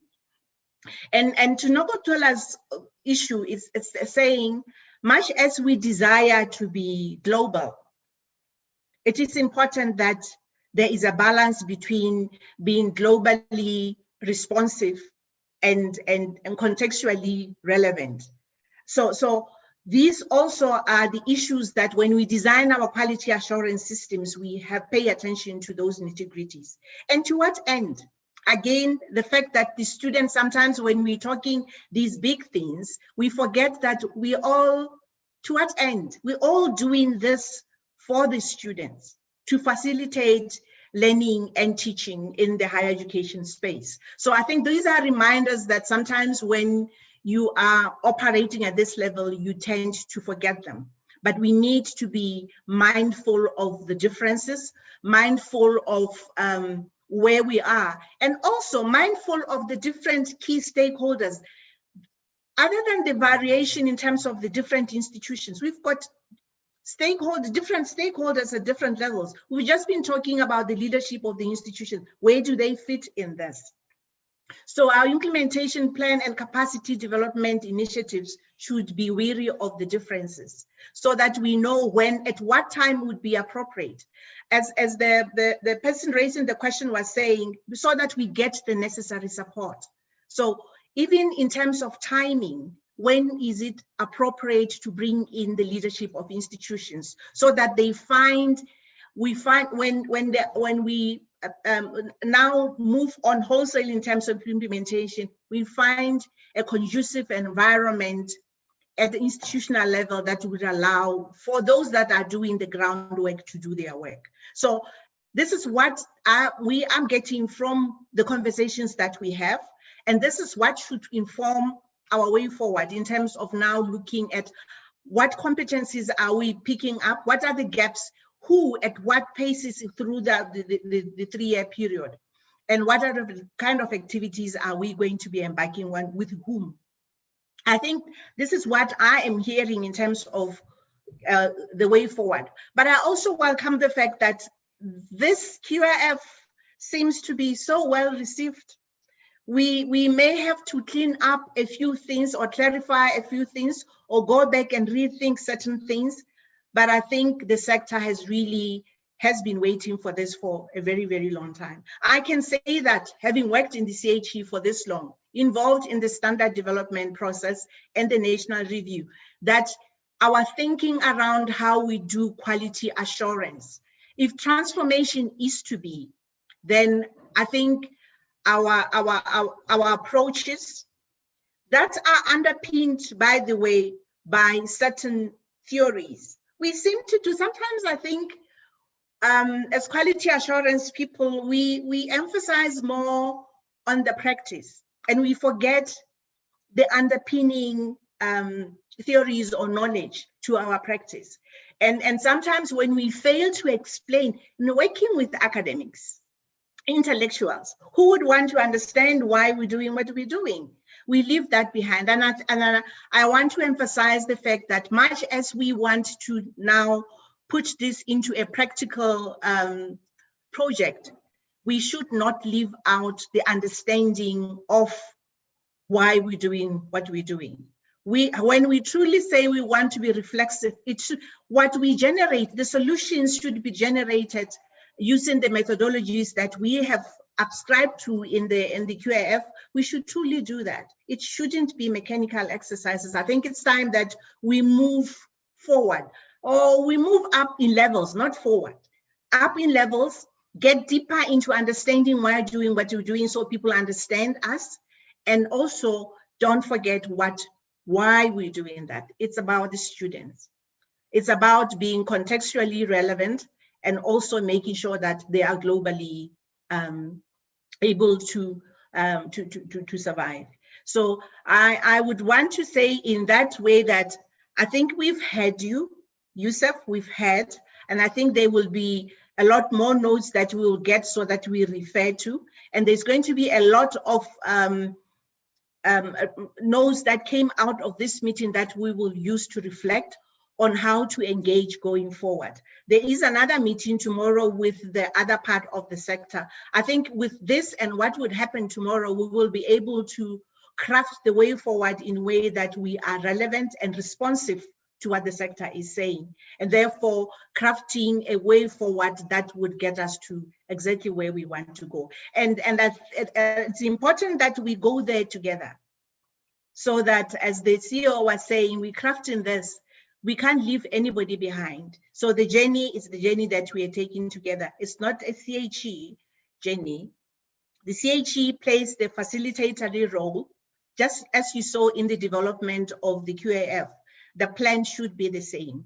So I am just saying, thank you very much for the feedback and the discussions that we got from here. Some of the things may not be recorded, but I think we get the spirit of where we want to go as the CHE. And I would say thank you so much for making time for these discussions. And I sound the interest, and for us to start moving quickly. And I want to repeat that I think we need to hurry slowly so that we do it right the first time. I think that's what quality is about, that we do it right and do it right the first time. And with all those remarks, I'd want to also to say thank you so much for the CHE leadership. CEO, thank you so much, the organizers of these workshops.